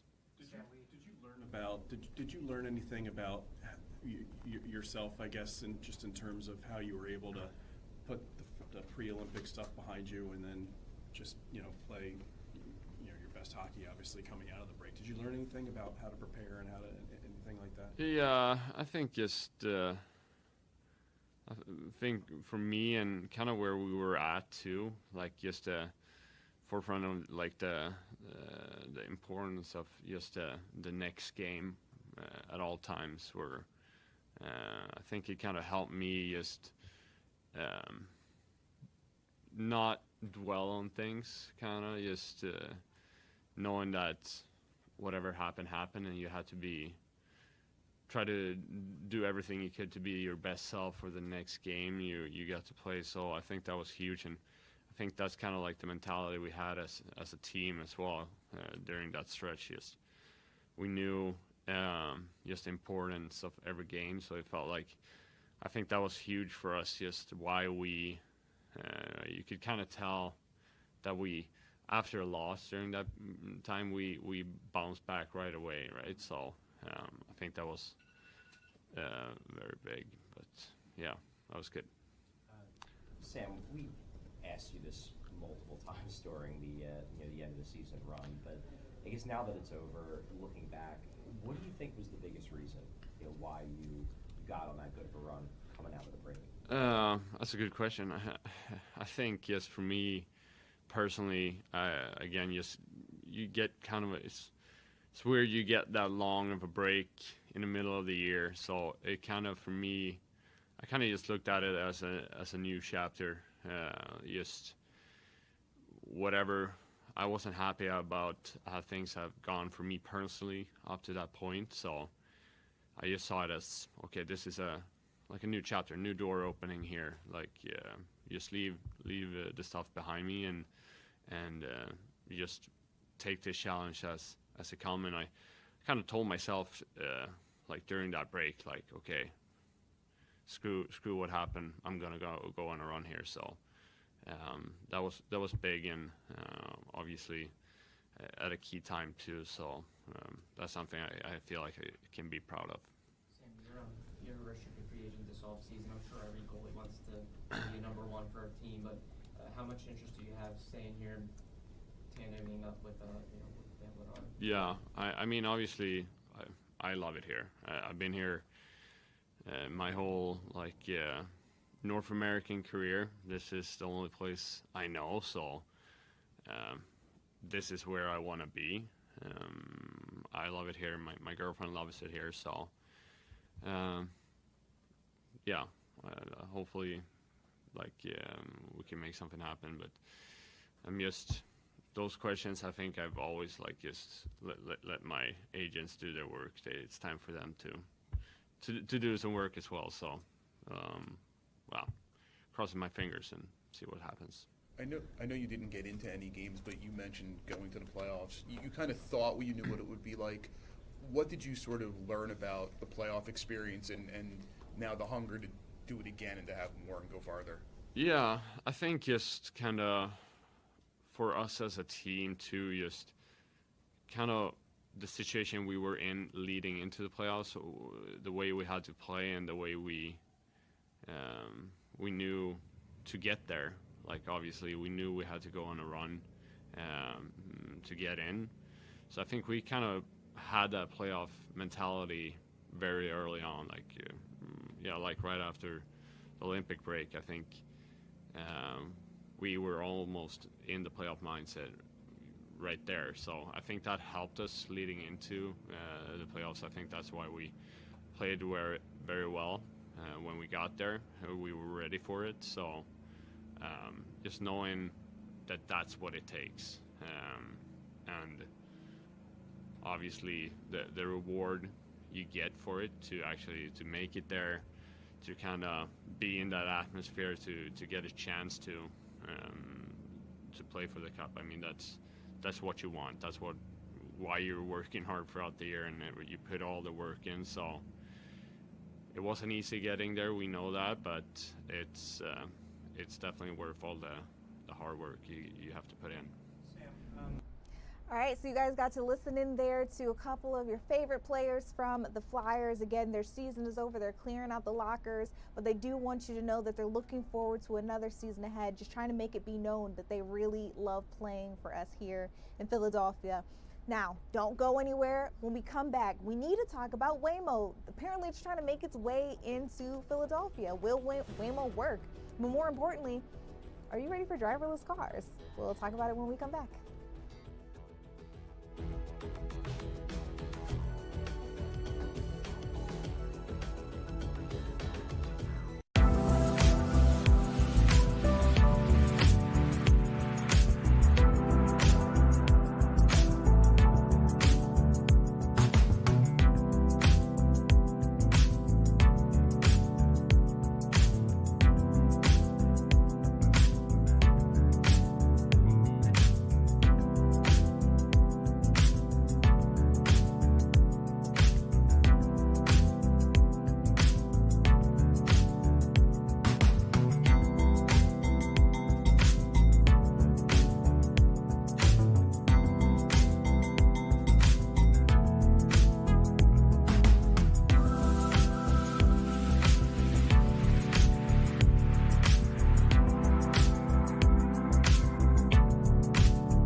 All right, welcome back to Philadelphia Live. You guys, I got a big question for you all, and it has to do with Waymo. So, if that's the first time you're hearing of that name, Waymos are those driverless vehicles. You've probably seen them all over social media. Sometimes they get stuck in construction sites. Sometimes they get stuck in traffic. But for the most part, they get you from point A to point B, and no one's in the driver's seat. Yes. So apparently they're trying to make their way to Philadelphia. Yes. Are y'all ready for them? What do you think? Well, based on the poll responses, I don't know if we are. So we did a poll. fox29.com/go vote under the Fox Local tab, basically asking, do you trust driverless cars? And so as you can see right now, no is very much in the lead at 77%, yes 19%, not sure, maybe leave a comment 4%. And I have to share some of these social comments with you because I love our audience. they're pretty Y'all good. are So funny. Michael said, I saw a quote unquote delivery clanker, meaning one of those robots, of course, in Center City last night, almost went over and flipped it. That's how I feel about replacement automation. Well, luckily you can't do that to a vehicle. Yes. So it's a lot heavier. CJ said, I don't even trust cars with drivers in it. And I think that's kind of like the general consensus too. Yes. My niece actually weighed in when I asked this question on my live stream chat earlier, and she was like, yeah, no, I don't trust the people out there on the road. It's not the driverless vehicle. It's other people around it who might not know how to interact with it. I totally get that. Yeah, something to consider. Yeah, a lot of people are responding and just saying bleep no. So that's the general Real consensus strong. here. Very passionate. Yes. All right, well, let the people know how they can vote too, because we definitely want you to continue interacting with us. Let us know your thoughts. Where do they go? Yeah, so fox29.com/go vote, always the Fox Local tab. That's where you can find this poll. But if you want to leave a comment, join in on the conversation, you can on Instagram, Fox29 Philly. We have it posted on our Instagram story, but also, check us out on Facebook, X, all of that. Leave a comment. We might read it on air. Yeah. So hopefully you make us laugh. But also we like the serious comments too. Yes. And just real quick, so you all know, I did say that they're trying to make their way to Philadelphia. Yes. But it sounds like they're not going to do this before all those major sports events. Okay. Could you imagine us having all those extra people in our area, and we're trying to try out driverless vehicles and just trying to figure out the city landscape here in Philly? It would be a mess. No, that would be a lot. It'd be a mess. Yeah. Okay, so in addition to our question of the day, we also like to bring you guys trending topics. Yes, of course. Jake works for the digital team. Yes, what you yes, got I do. going for it? What do people talk Okay, about? so quick question. Spotify or Apple Music? Spotify for sure. Okay, well, I'm Apple Music. Oh. But I asked you that because I have exciting Spotify news. Okay, bring it on, please. Yes. So today, Spotify launched a new feature to celebrate its 20th birthday. So Spotify has been around for 20 years. Can you believe that? That makes me feel really old because I remember when I first got Spotify. Well, then I feel like you'll love this feature. Uh-huh. So basically, they're marketing it as your party of the year. Oh. So basically, what it does, it gives you Spotify data from your entire time on the app. Yes. So you can find the date that you joined, the very first song that you listened to, your most listened to artist of all time, your most listened to song of all time. Like, there's so much. But there is kind of something else about Spotify that I have to discuss. Okay. So this feature came out, obviously. It's great. A lot of people were excited about it. So much so that the app went down. It happened to me on the live stream. If you guys were with me earlier, you saw that. Okay, so now I know. That's why. Yes, it wasn't just a trying to do you some thing. cool stuff. Yes, they brought in this new feature. Everyone was super excited about who's my most listened to artist, what was the first song I ever listened to, and the app was down. Yes. Oh my gosh. Okay, so I was listening to the Michael Jackson album Okay. while I was getting ready, doing my makeup and whatnot for work on TikTok. And I remember I was talking to my audience, they were like, oh, what's your favorite Michael Jackson song? And then all of a sudden, Spotify just stopped. Right. And I was like, hey, Google, play my music on Spotify. And it was like, oh, there's an issue. We can't. And there's just silence for the rest of the stream. So, but, okay, so they were trying out something new. A lot of people were trying to go to it and crashed the app. Yes. But I always like to share news like this because, like what you were saying, you probably just were like, is it the Wi-Fi? Is it something with my phone? A lot of the time something like this happened and people think that, but no, your phone is fine, everyone. It was a widespread Spotify thing. But it looks like as of now, it's most people are able to use it again. So if you haven't already, you'll be able to do this feature. So I'm very interested to hear what the first song you ever listened to was. I guarantee it was something Beyonce. I'm gonna, like, throughout the show, I'll look it up on Spotify and see if I can bring it to you guys. Maybe we can end the show on that. That would be really cool. Yeah, I am. I would love junkie. to hear. Oh, and I see the thing right here. Okay, Yes. yeah, we'll check in with it soon. Stay tuned to find that out. Jake, thank you so much for sharing with us Yes, our of course. question of the Thank night, you. and then also what's trending. And I want to keep these good vibes going with fun things that are happening around the city. We've got that fun news, and I want to check out what's going on Spotify too. But I also want to check in with one of our reporters. Shawnette Wilson had a very interesting story tonight. I hear that she's getting it ready for the 10 o'clock news, but I'm hoping that we can get a sneak peek. And it has to do with the incredible art scene here in Philadelphia. We know we are known, we are loved for our murals. So Shawnette, I don't know that much about what you've been doing out there. Give us a sneak peek. Oh, wait, hold on, Shawnette. We can't hear you. Give us a second to try to work this on out, because I want to hear everything that you have to say. Okay, we're going to try to check in with her in a second. Matter of fact, let's take a quick commercial break. We'll see what's going on, come back out to her and see what's going on with the murals. We'll be right back.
All right, welcome back to Philadelphia Live. Clearly, we've got Bob the Builder and Bobbiana the Builder back here because somehow, some way, we were able to figure out what was going on with Shawnette's mic. We got her. She is loud and she is proud. Shawnette, tell us what's going on with the art scene here in Philadelphia, because you had a pretty interesting story you're working on. Yeah, so wait, you did. This is why I can't trust it to work alone. So my photographer, Martin Ryman's in the back. Say hi, Marty. He says hi, Marty. He's in the back editing because we're a little bit, up against deadline. And so he set me up. Normally we would be outside the vehicle, standing up in front of a building or somewhere. But because he can't set the camera up and set the mic up, he trusted me to handle the setup. And I don't think I turned the mic all the way up. So that was my fault. That was my fault. All right, thanks for sticking with us. So I'm excited about this story that we're working on for tonight. We're going to actually show a shorter version of it at 10 o'clock, and then a longer version is going to air on our SOS Save Our Streets special that Bill Anderson puts together for Friday night. So I'm talking tonight to Tanisha Serrano. She is a local artist. She's from the Winfield area. And she is super dope, super talented, just a all-around smart young lady here. So she has been contracted to do murals in schools, Catholic schools, in and around Philadelphia. And so you're probably looking at some video right now. She worked on a series already, which is called Peace Rooms. And so these are rooms that are in schools, Catholic schools, for kids who are struggling with emotional or behavioral issues. And so when they feel like they're losing control, instead of, teachers doing maybe the traditional standard things like, calling your parents, you might get suspended or you might get, time after school. They send them to these peace rooms, and there's a counselor there to talk the kids through whatever they're going through. But so Tanisha, the artist, what she does is she creates a theme for the room, and then she creates a mural in it. And so some of these rooms, they're mountains, they're dolphins, they're fish, very peaceful sort of environments here. And then there's music and all that goes along with it. And so she's using art in these peace rooms to kind of heal. She says that she believes, like many people, that art helps heal. In fact, she said that, these peace rooms with the mural that she's able to create will calm the students. And so that way they are able to kind of, calm down instead of being sent home. And then they can go back to class with a better attitude and a better way of handling things. So it's really cool just to watch her. She's posted some of the videos that I showed you on her TikTok. So that's, where we got those from. Today I caught up with her though, and she is actually in a second series called The Project Murals of Saints. So she's in Catholic schools painting saints on the walls of these schools. So we met up with her today at Saints Cyril and Philomena School, which is actually in Lansdowne. So it is the one school that is outside of the city. But she was painting, working on the saints there, putting on the wall of the cafeteria there. And what she said to me is that this is a different type of a series, obviously, than the peace rooms, but she enjoys doing these as well because she says that, these murals are going to be used to help teach the kids about the saints from which their schools are named after. And whatever the saints are known for, there's certainly things that they can take away. Like she gave an example that she painted St. Martin at one school, who was a saint known for helping the poor. And she's hoping that, this will help kids help other people learn to be kind, be nice. So she's really doing a really cool thing here. She's doing like about 8 or 9 schools. And she says that, she's making a difference by simply doing what she loves to do. So that's what we're going to meet tonight and hear more from her and see a little bit more detail of what she's working on. Judea, I actually interviewed Tanisha a few years ago. She did a portrait of Jalen Hurts for the Eagles, of course, our QB. Really? And she was hoping to get that to him. Yeah, it was so nice. It's on my Instagram, actually, the portrait and the story that I did with her then. And she was hoping, that it would get his attention and she could just gift it to him. Mm-hmm. So since we haven't had much luck, I know we still have baseball to look forward to, but, since we're done with the Sixers and the Flyers, the Eagles will be rolling around sooner than we know it. And hopefully, we can get that portrait back out there again to, Jalen Hurts. But again, so she's an artist and she does lots of different things. But what she's working on tonight and what we will feature tonight is the work she's doing in Catholic schools to help the kids. She is so talented. Just getting to see some of those videos, I can only imagine what the work that she's doing in the Catholic schools will look like. And I've heard of chill zones that they normally have set up. They're like sensory rooms, usually for children who are on the spectrum, just have like the sensory issues. But this, the peace zone, sounds so cool as well. I can imagine being you're right on feeling the zen. Yeah, you're spot on though, because in those rooms, like you just mentioned, the peace rooms is what they're calling them. They do have those sensory items. She mentioned they have, exercise bikes. They'll have the sound machines to play kind of like those soothing sounds that will go with whatever the theme of the room that, she's created with the murals. So exactly what you're talking about. But she gets to have full creativity in the peace rooms and just kind of put her own spin on it. The project where she's painting the saints is a little bit more, controlled. It's less creativity. But again, she says that, she puts her all into it because it's still helping the kids, reinforcing what they're learning in the classroom. You're going to like her, I'm telling you.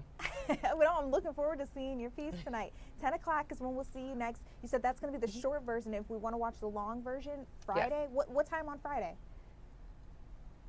I feel like you might have to check back there. I feel like it airs at 6:30.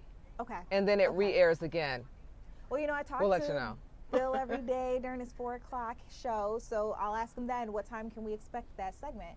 This is going to be really interesting. All right. I love anything artsy. Shawnette, you brought us a great piece. We'll check in with you at 10 o'clock. Well, that was so cool. Okay. Yeah. All right, so stuff like that makes me happy. When we get to show you some of the good news, things that are happening around town, it always kind of reinforces that we've got some really good people in our area and some really, really talented people in our area as well. So again, Shawnette Wilson, she's going to bring us that story in the 10 o'clock news, so you guys don't go anywhere, don't go too far. That's going to be right here on Fox Local. You'll continue to be able to stream it with us. I want to check in now with our sports team. You know, we've been keeping our eyes on the Phillies. They've been playing against the Boston Red Sox out at Fenway Park, and I want to see, you know, just how we're doing at this point in time. I see Scott Grayson is up on the mound for us, for our sports team. Scott, what's going on with our guys? Well, they're down to, it looks like there is, the Phillies are in the bottom of the 9th inning. They're leading 2-1. But the Red Sox are down to their final 2 outs. There was 1 out in the inning. A runner was just caught stealing. The Red Sox are challenging that. So it looks like the Phillies are on their way to potentially closing this out. Orion Kirkering on the mound right now. But they are clinging to that 1-run lead, so we'll continue to see how that goes. So far, from the last time I talked to you about 2 hours ago, not much changed. They didn't get any more runs. They got a Kyle Schwarber home run in the first inning, his 5th straight game with a homer. And then they also added another run on a RBI ground rule double by Bryson Stott. No other runs since then. Meanwhile, Zach Wheeler was continuing to pitch well. He went over 7 innings, pitched 7 1/3 innings to be exact, giving up just that 1 earned run. So far since then, the bullpen has done its job. Jose Alvarado came in, and then Orion Kirkering in right now, trying to get through the bottom of the 9th. It'd be another big win for the Phillies if they're able to pull it out and start another series with a win as they continue to try to stay hot at this point in the season. Yeah, that's exactly what we want to see. So good luck to the Phillies. Fingers crossed, everybody out there. Right now, we need to send them good juju's. We want to end on a positive note. All right, Scott, we were able to talk with you about some big breaking news as well, of course. We were able to get that in our 7 o'clock hour. But I want to go back over what we're learning about the coach for the 76ers. I'm sorry, not coach, president of basketball operations for the Sixers that has been ousted. They're moving on. Have we heard anything about a search for a new person? What are they going to do there? Yeah, I was just combing through the release. The Sixers have made it official. Earlier when we first came to you, it was being heavily reported that Daryl Morey was out. In that time, the Sixers have made it official with an email statement acknowledging that he is out at that point.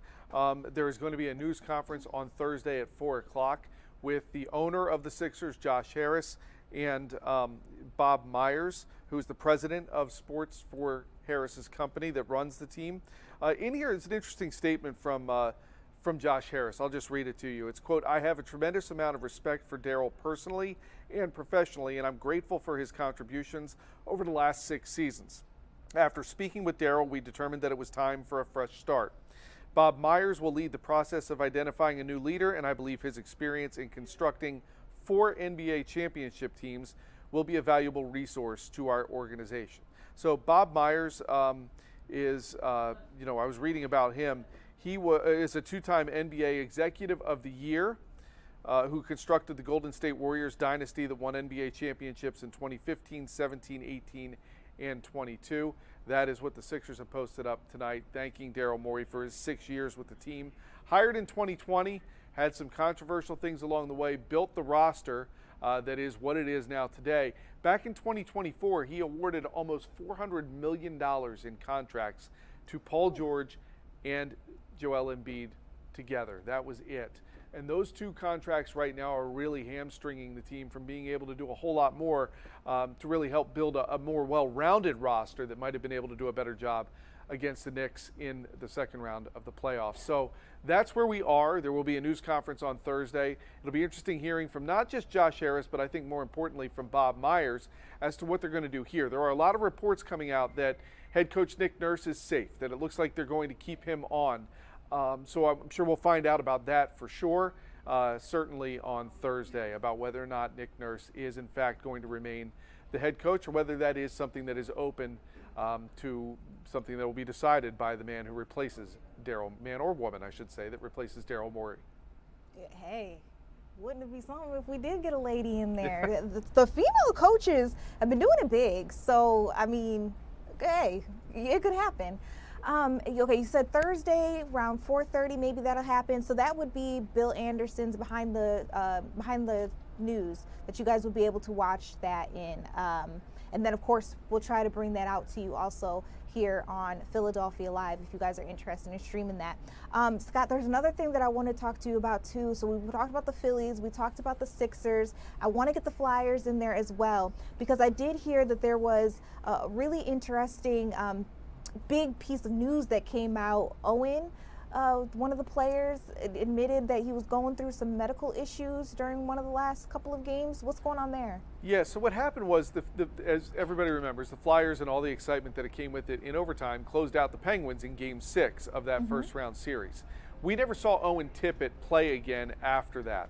Initially, he missed Games 1 and 2 of the Carolina Hurricanes series with an undisclosed injury. The Flyers didn't indicate what it was. We came to find out today, with the end of the season comes the cleaning out of lockers and the exit interviews that the players have with management. They also talked to the media one last time.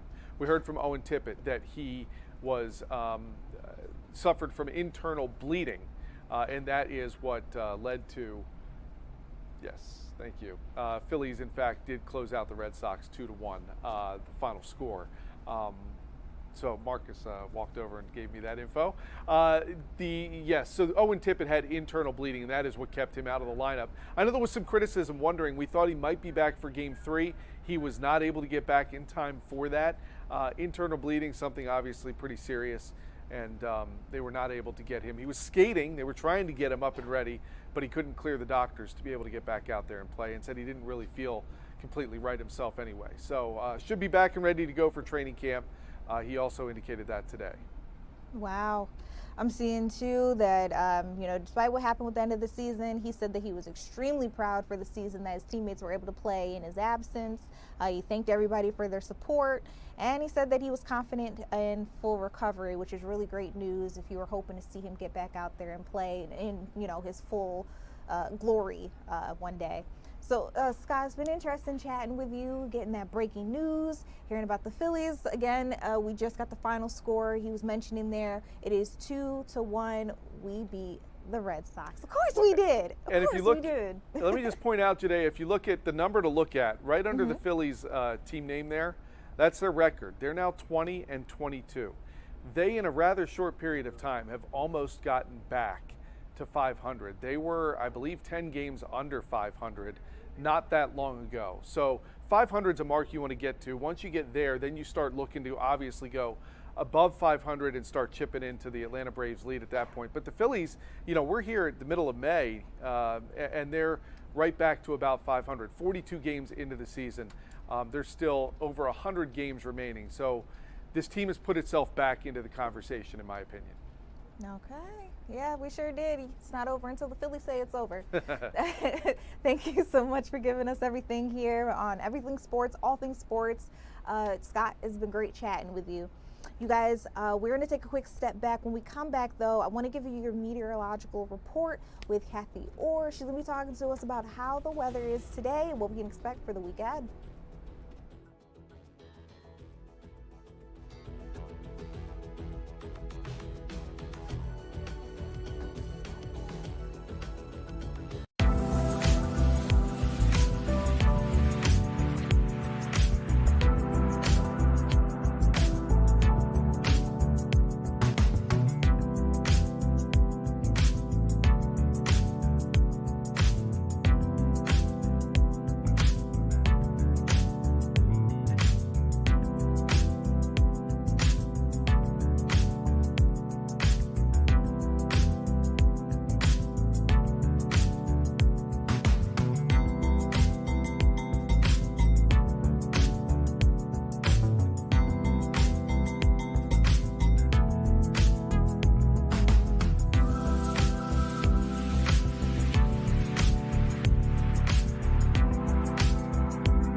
Hey, welcome back to Philadelphia Live, you guys. This has been a pretty nice day here in the city of Philadelphia, but I hear it's only going to get better. That's so exciting. I want to check in now with Kathy Orr, our meteorologist. Kathy, talk to us a little bit about how the weather's going.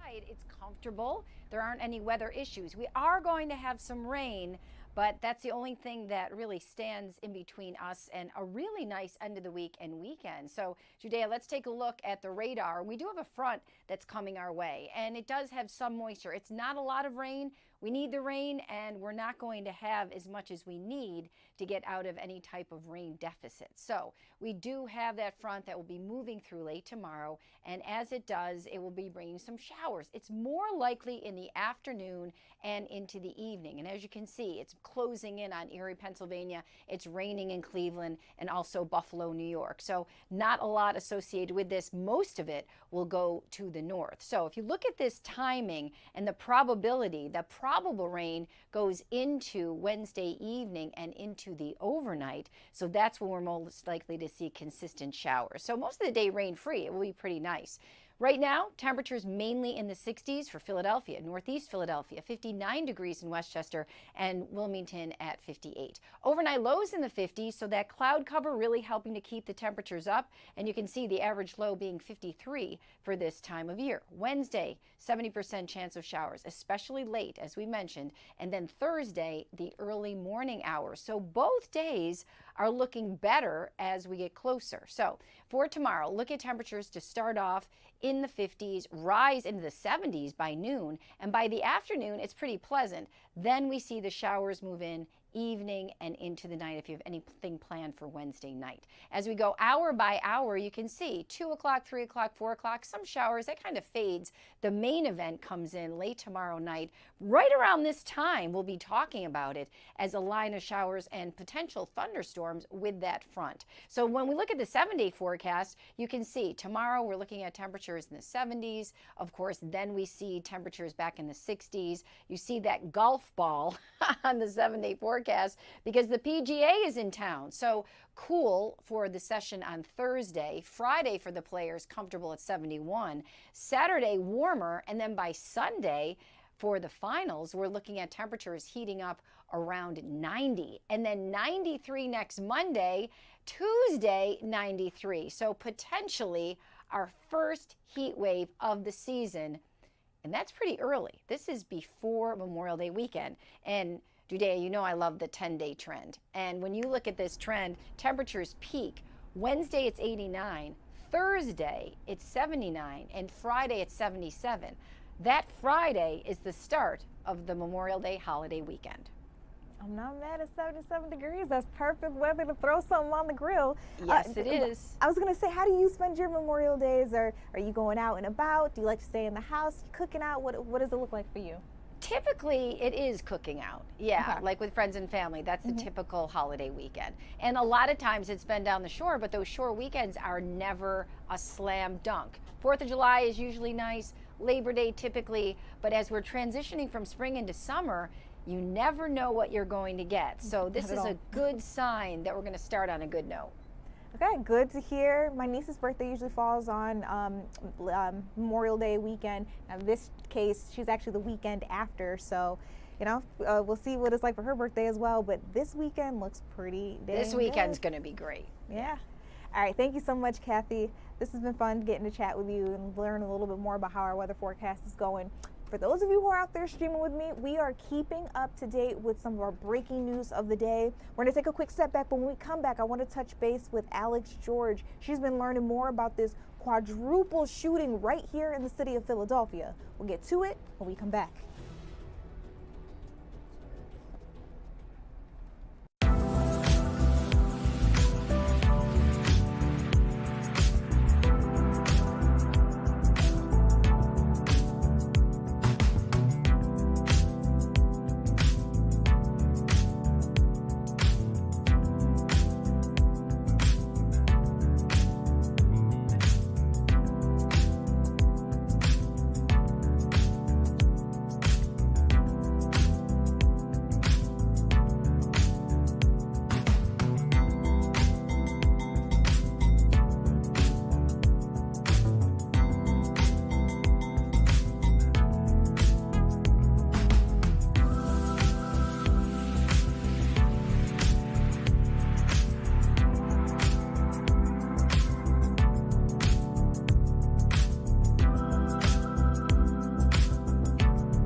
Welcome back to Philadelphia Live. I'm Judea Murray. We've got a breaking news report as we've been learning more and more about this quadruple shooting right here in the city of Philadelphia. Alex George rushed out to the scene to get more information for us. Alex, I know you're on deadline, so we're going to keep this very brief. What were you able to learn once you got out there?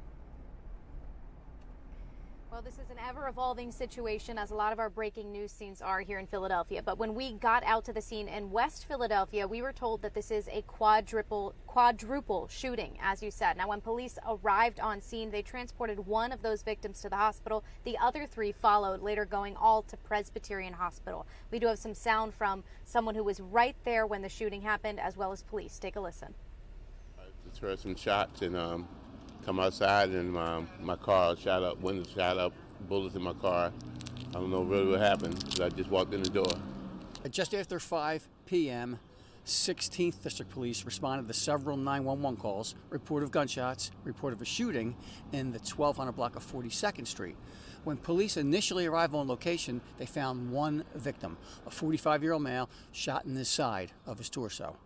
Police picked him up, rushed him to Presbyterian Hospital. While at Presbyterian Hospital, 3 additional victims showed up, 2 by fire department paramedics, 1 by private vehicle. And these 3 additional victims all stated they were shot in the 1200 block of 42nd Street. So there's 4 victims now from this location, so it's a quadruple shooting. The 3 additional victims, a 38-year-old female who was shot in the leg, a 41-year-old male who was shot in the foot, and another 45-year-old male shot in the leg. All of them are at Presbyterian, and all of them are in stable condition, so they're all very lucky.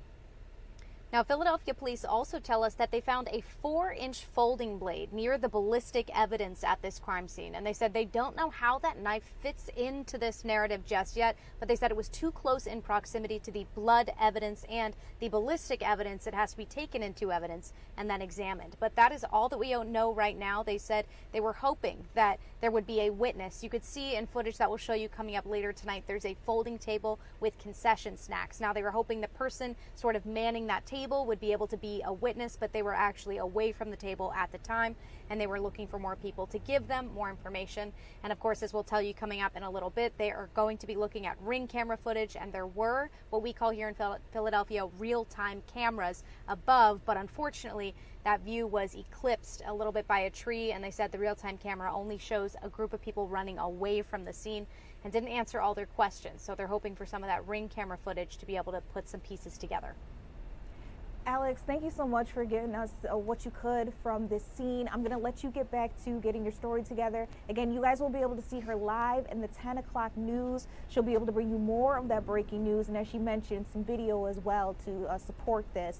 And I just want to let you all know, too, while we come back here in studio, that some of the things that I was learning as well, as she talked to you about the issue with their surveillance, issue with trying to find a witness, the big thing right here, right now, is that we don't have a motive in this case. Why would this happen when we don't have any description on a potential suspect?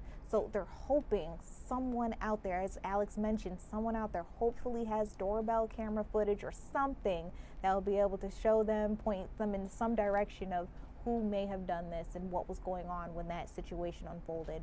So again, that was live out in the city of Philadelphia. Alex is doing her best to get you that live news in the 10 o'clock show.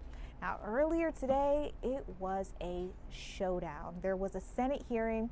FBI Director Kash Patel seated. He was answering questions from the various senators, and then there was this one moment that just got really personal really quickly. He went back and forth with one of those senators who eventually just straight out asked him about a potential problem with drinking. I'm going to let you guys listen in to how that went down. Thank you. Director Sakata, you hold a position of public trust. Do you agree that you should lead by example and be held to at least the same standard of conduct as you expect of ATF agents? Yes, sir. And would you agree that if one of your agents was unable to perform his or her duties because of excessive drinking, you would need to take corrective action or disciplinary measures? Yes, sir. Director Seralta, Same question for you with respect to the U.S. Marshal Service. Do you agree with the responses from Director Cicada? Ranking Member Van Hollen, that would be correct. I would do that after a thorough investigation by our internal affairs. Administrator Cole, same question to you with respect to the DEA. Yes, sir. I would echo what Rob and Gaddy have said. After a thorough review by our OPR, Office of Professional Responsibility, yes, sir. Director Patel, do you agree with these three gentlemen? Yes, sir. The FBI. So you agree, Director Patel, that if one of your agents was unable to perform his or her duties because of excessive drinking, you would need to take corrective or disciplinary action. You agree with that statement? We would implement the inspection review process, just like these other agencies have their own internal investigations, and complete that review. As I said in my opening remarks, I really don't care about your personal life so long as you are able to perform your public and official responsibilities, which are awesome responsibilities. Multiple reports, including reporting by The Atlantic, have alleged episodes of excessive drinking, unexplained absences, and behavior that concern current and former FBI and DOJ officials. You have publicly denied those allegations and filed a defamation lawsuit. So today, as you testify before Congress, is it your testimony that those allegations are categorically false? Unequivocally, categorically false. So there have been no occasions during your tenure when FBI personnel were unable to promptly reach you? Absolutely not. You can ask my entire workforce. They hear from me at every single hour of the day, as do these great gentlemen here, as do the men and women of the interagency and state and local law enforcement and the White House. And so there have been no occasions when your security detail had difficulty waking or locating you, is that right? Nope, it's a total farce. I don't even know where you get this stuff, but it doesn't make it credible because you say so. I'm not saying it, Director Patel. It's been written and documented. You are literally saying it. No, I'm saying that these are reports, Director Patel. No, and unlike your baseless reports, the only person Patel, that was slinging margaritas in El Salvador on the taxpayer dollar with a convicted gangbanging rapist was you. You know, the only person that ran up a $7,000 bar tab in Washington, D.C. at the lobby bar was you. So the only individual in this room that has been drinking on taxpayer dime during the day is you. Director Patel, come on. These are serious allegations that were made against you. The allegations are false. Filed. You drinking margaritas with a gangbanger is true and on video. It just goes to show you running a $7,000 bar tab at the lobby bar has been filed by your own office. This goes to show drink during the day. That's you. This is the ultimate example of hypocrisy. Mr. Chairman, I will not be tarnished by baseless allegations and fraudulent statements from the media. The fact that you mentioned that indicates you don't know what you are talking about. Now, here, Director The only thing I know is you're the one drinking margaritas with felons. Actually, that's a false statement, and I'm asking you about your statements. I've answered that. And I'm asking you about a particular report. And it's not a report. Your testimony is, so let me ask you this. Are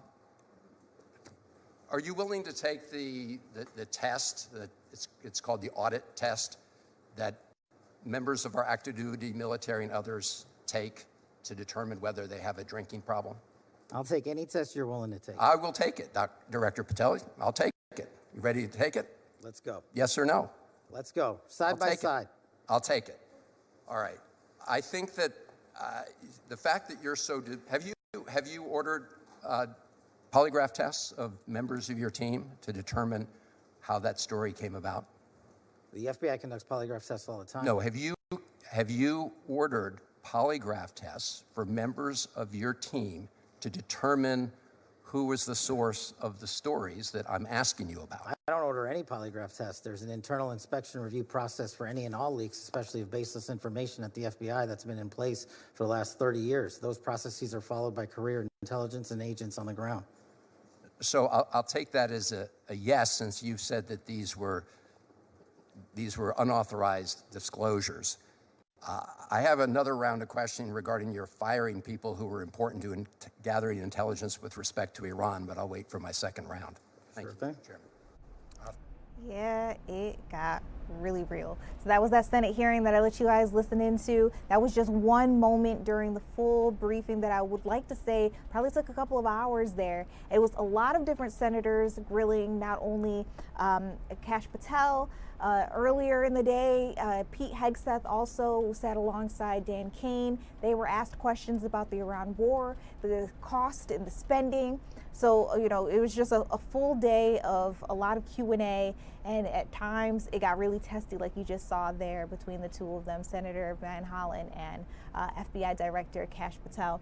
All right, with that being said, it's about that time we take a quick step back. When we come back, there's a lot more news to get through. You guys don't go anywhere.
Welcome back to Philadelphia Live. Got a lot to talk to you about. We're going to talk about some national stories, and then I'll bring you closer to home with some things that are happening right here in the state of Pennsylvania. First and foremost, President Donald Trump is being sued, or at least the administration, the White House administration is being sued, and it's all for this reflecting pool project that he was hoping to get done by July 4th, right in time for America's 250th birthday, our anniversary. So a couple of days ago, right here on this live stream, I let you guys listen into a press conference with President Donald Trump where he was talking about his desire to clean up the reflecting pool that sits between the Washington Monument and the Lincoln Memorial. And he said that he wanted to, clear it out, drain it, clean it, and then he also wanted to paint the basin in it this navy blue. He's calling it American flag blue. But according to some historic foundations, one in particular called the Cultural Landscape Foundation, they say he can't do that because this is a historical landmark and there are some specific permissions that have to be sought out before you can go ahead and do big projects like this one or really change the structural integrity of a historical landmark. And so they've filed a lawsuit, went out on Monday, and they're claiming that the Trump administration's project would violate environmental and preservation laws, that he didn't go through the proper channels to make sure that his project would be acceptable. And so the big question here is, is it really about the color? Is it about the environment? One thing that I can tell you is the original color that the basin is painted, which is a dark gray. They say that actually helps the mirroring, the reflection. I mean, it is called the reflecting pool. And they say if they were to change it to that blue color, that it would lose the ability to have that kind of appeal. And we know that the reflecting pool is probably one of the most photographed spots when you're visiting Washington, D.C. Everybody's always out there. Some of the most famous pictures that come from even Reverend Dr. Martin Luther King Jr.'s I Have a Dream speech showcase the reflecting pool. So, should we change it? Now, the Trump administration says it's not that big of a deal. They say that this would help beautify it. They also say that that blue color would actually help the mirroring, not take away from it. And so again, he was hoping to have this project done by July 4th, but because of this lawsuit, that project may have to go on pause. So it's going to be interesting as we continue to keep our eyes on this, what's going to happen. One thing that I do want to let you all know and really remind you all is this would not be the first time that construction has been done to the reflecting pool. Actually, back in 2012, that was the last time it happened during the former President Barack Obama's administration. They actually did some work, and the only thing is it wasn't a vanity project per se. So they say that they were fixing the circulation and the filtration systems, and that project costed about $34 million. So again, it wouldn't be the first time that they did some work on the reflecting pool. However, in this particular situation, there's a group saying, no, you cannot move forward. So we'll keep our eyes on it. Now, back here in Pennsylvania, we've got a really weird, odd, and rather gruesome possibly case. So if you were asked to go to someone's house, clean it up, maybe for a job, I'm expecting that you're just thinking that you're going to find maybe dirty underwear at worst, dirty dishes, you're just, going there to sweep up. That's the run-of-the-mill job for you. This particular cleaning person out in Philadelphia says that on Monday they were cleaning this person's home and then came across what they believe to be human bones. We're talking about 7 human bones here. That's the allegation. Officials are looking into this. They've actually gotten the homicide unit involved, trying to determine whether or not a person was once part of that. Are these remains? What I'm trying to get at. Now, these bones have been sent to the Philadelphia Medical Examiner's office for examination. They're going to have to determine whether or not they actually belong to a human, and if they do, identify that person and then try to figure out what happened here. But as of right now, there have been no arrests made in this case. Now, big story that I also want to talk to you all about, it got a lot of you guys going a lot earlier. PCOS, polycystic ovarian syndrome, ovary syndrome. That name, PCOS, is going to change. So investigators say they've been looking into this and they determined that there's a new name that better reflects what the illness, what that actually entails for the over 100 million women around the United States and around the world actually deal with every single day. So the old name again, polycystic ovary syndrome, is going to be changed into polyendocrine metabolic ovarian syndrome, or PMOS for short. So PCOS to PMOS. Now, this new name, they say, is designed to be more accurate. So let's break it down. Polyendocrine, they say, means it affects multiple hormones in the body. Metabolic, they say, highlights that the condition impacts weight, blood sugar, and energy levels. And then last but not least, the ovarian, I hope it makes sense, but it acknowledges that this isn't about cysts as it was previously thought, but it does still impact women's reproductive systems. So the old issue, or the old name, they say it caused doctors to miss out on some of the other really big symptoms that a lot of women face, because they were only focused on what they thought to be ovarian cysts. They thought that was the biggest problem. But we know that a lot of women face, they gain a lot of weight. They struggle with growing hair in unwanted places like mustaches or beards or just whiskers in general. And so it hasn't been an easy process to get here, as you all can imagine. First of all, it took a really long time just to get to a point where people were being diagnosed what they thought was correctly. But for 14 years, they went through a global collaboration of a bunch of studies, surveys for 22,000 patients and doctors. Now, through all of that extra research, they say they were able to get to this place where experts say the new name is more scientifically honest and removes the social stigma that's often attached to reproductive terms in different cultures. Now, when I talked about this with you all earlier on the chat, I saw that some of you were upset about this change in the name because there's some concern that maybe it's possible that now you would have to be re-diagnosed. Now it would be harder to get prescription medication. We don't have any indication that that is the case. Of course, this is brand new information. And so I'm just getting it out to you all. You know, don't shoot the messenger. That's what's going on in the world of health. What do you all think about it? Feel free to join me in the comment section. Let me know what you think. The group earlier did not mince their words. And, you know, that's exactly what we do here. I want to hear what you guys think about everything. All right, when we come back, we're going to dive into what Philly's talking about. I want to ask Jake Leonard to come on up here. And then, of course, we're also going to look into, he was telling me Spotify had an issue because they were rolling out a brand new program. We're going to try it together right here on the stream. We'll be right back.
Welcome back to Philadelphia Live. I do my best to try to figure out some of the trending topics, get you guys the news of the day when it's breaking, when it's live. We try to bring it right to you on Philadelphia Live. But every now and again, I had to ask for help. So Jake Leonard is up here with me. I wanted to talk to him about, what's Philly talking about out there? Yeah, so we have a story that literally is coming out right now. Like, I believe the article on our website was posted like minutes ago. Okay. So basically, we're learning that a man from Kensington was taken into custody today for an investigation by the Gun Violence Task Force. So he was found with a bunch of firearms in possession at the time of his arrest. So basically, they've been, kind of watching his social media, seeing that he was posting up with an AR-style pistol. And I've seen this guy. Yes, he's been definitely posting. I know people in the area have kind of been seeing him pop up at different events and a little bit alarmed. So, because he walks out with these big old guns on his head. Yes. You can't miss him. Yes, so they were first started looking into this May 4th. So, it's kind of been unfolding quietly over a couple of days, but he was just taken into custody today. So basically he's accused of illegally transferring firearms to an individual who's legally prohibited from owning such firearms. So yes, so he faces multiple counts, including 4 counts of illegal transfer of firearms and 2 additional firearms related offenses. That's a lot. Okay, so when I saw the post on social media, a lot of people were going back and forth about whether or not he could carry a gun Yes. openly in public, and a lot of people were saying, well, that's not a Right, crime. right. But the crime here that they're suggesting is that he committed is, say it again? So 4 counts of illegal transfer of firearms. So Okay. basically he's being accused of transferring the firearms to someone who's prohibited from owning. Okay. Yes. So, I mean, but, he's been posting up on social media, like you said, and it's been a little alarming. Krasner, DA Larry Krasner described this behavior as intimidating, disturbing, and said that his public appearance was almost, quote unquote, a one-man army. So, yeah. Yikes.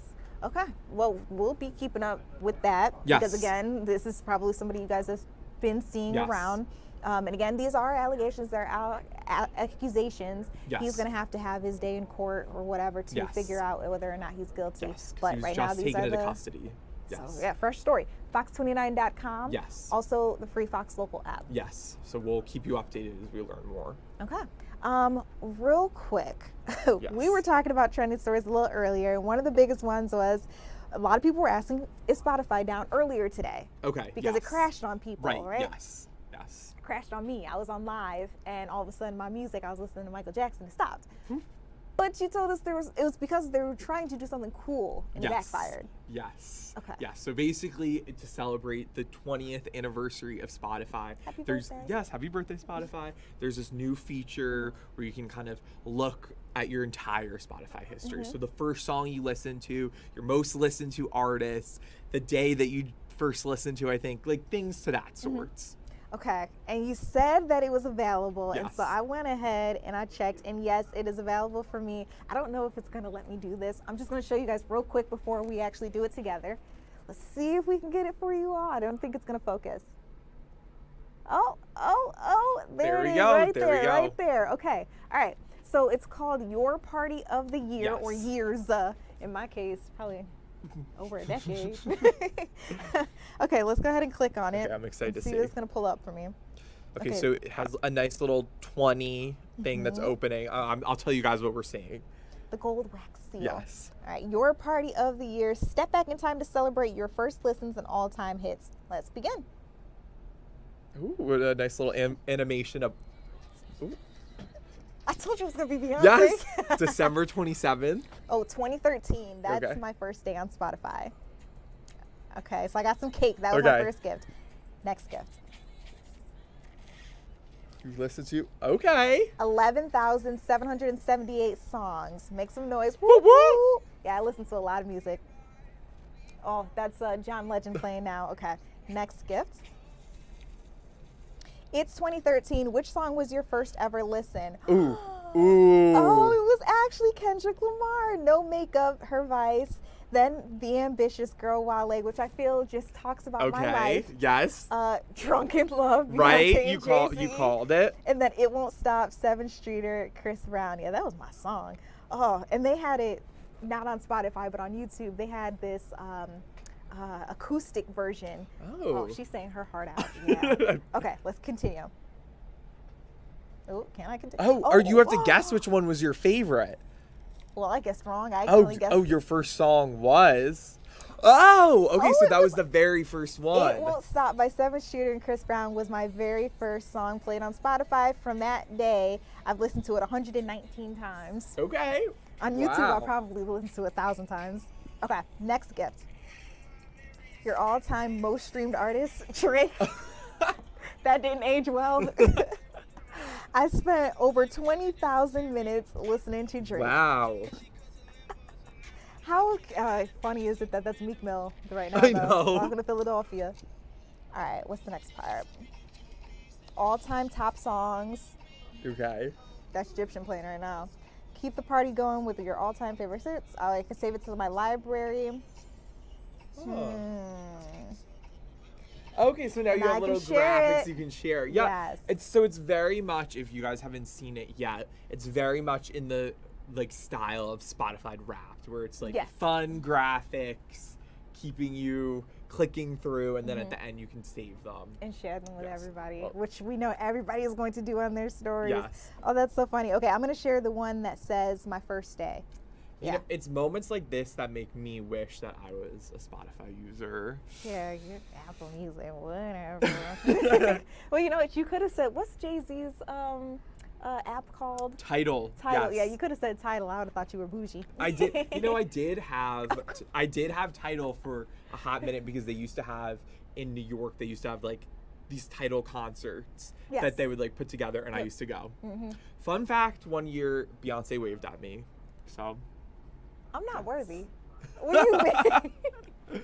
I was she waved. She was like, the way we were sitting, it was kind of like where they were like the artists were coming out, and like she was kind of sneaking out, and I was like, oh my god, it's Beyonce. And she like not a lot of people noticed, so she like looked up and she was like, and then she laughed, and I was like, oh my god.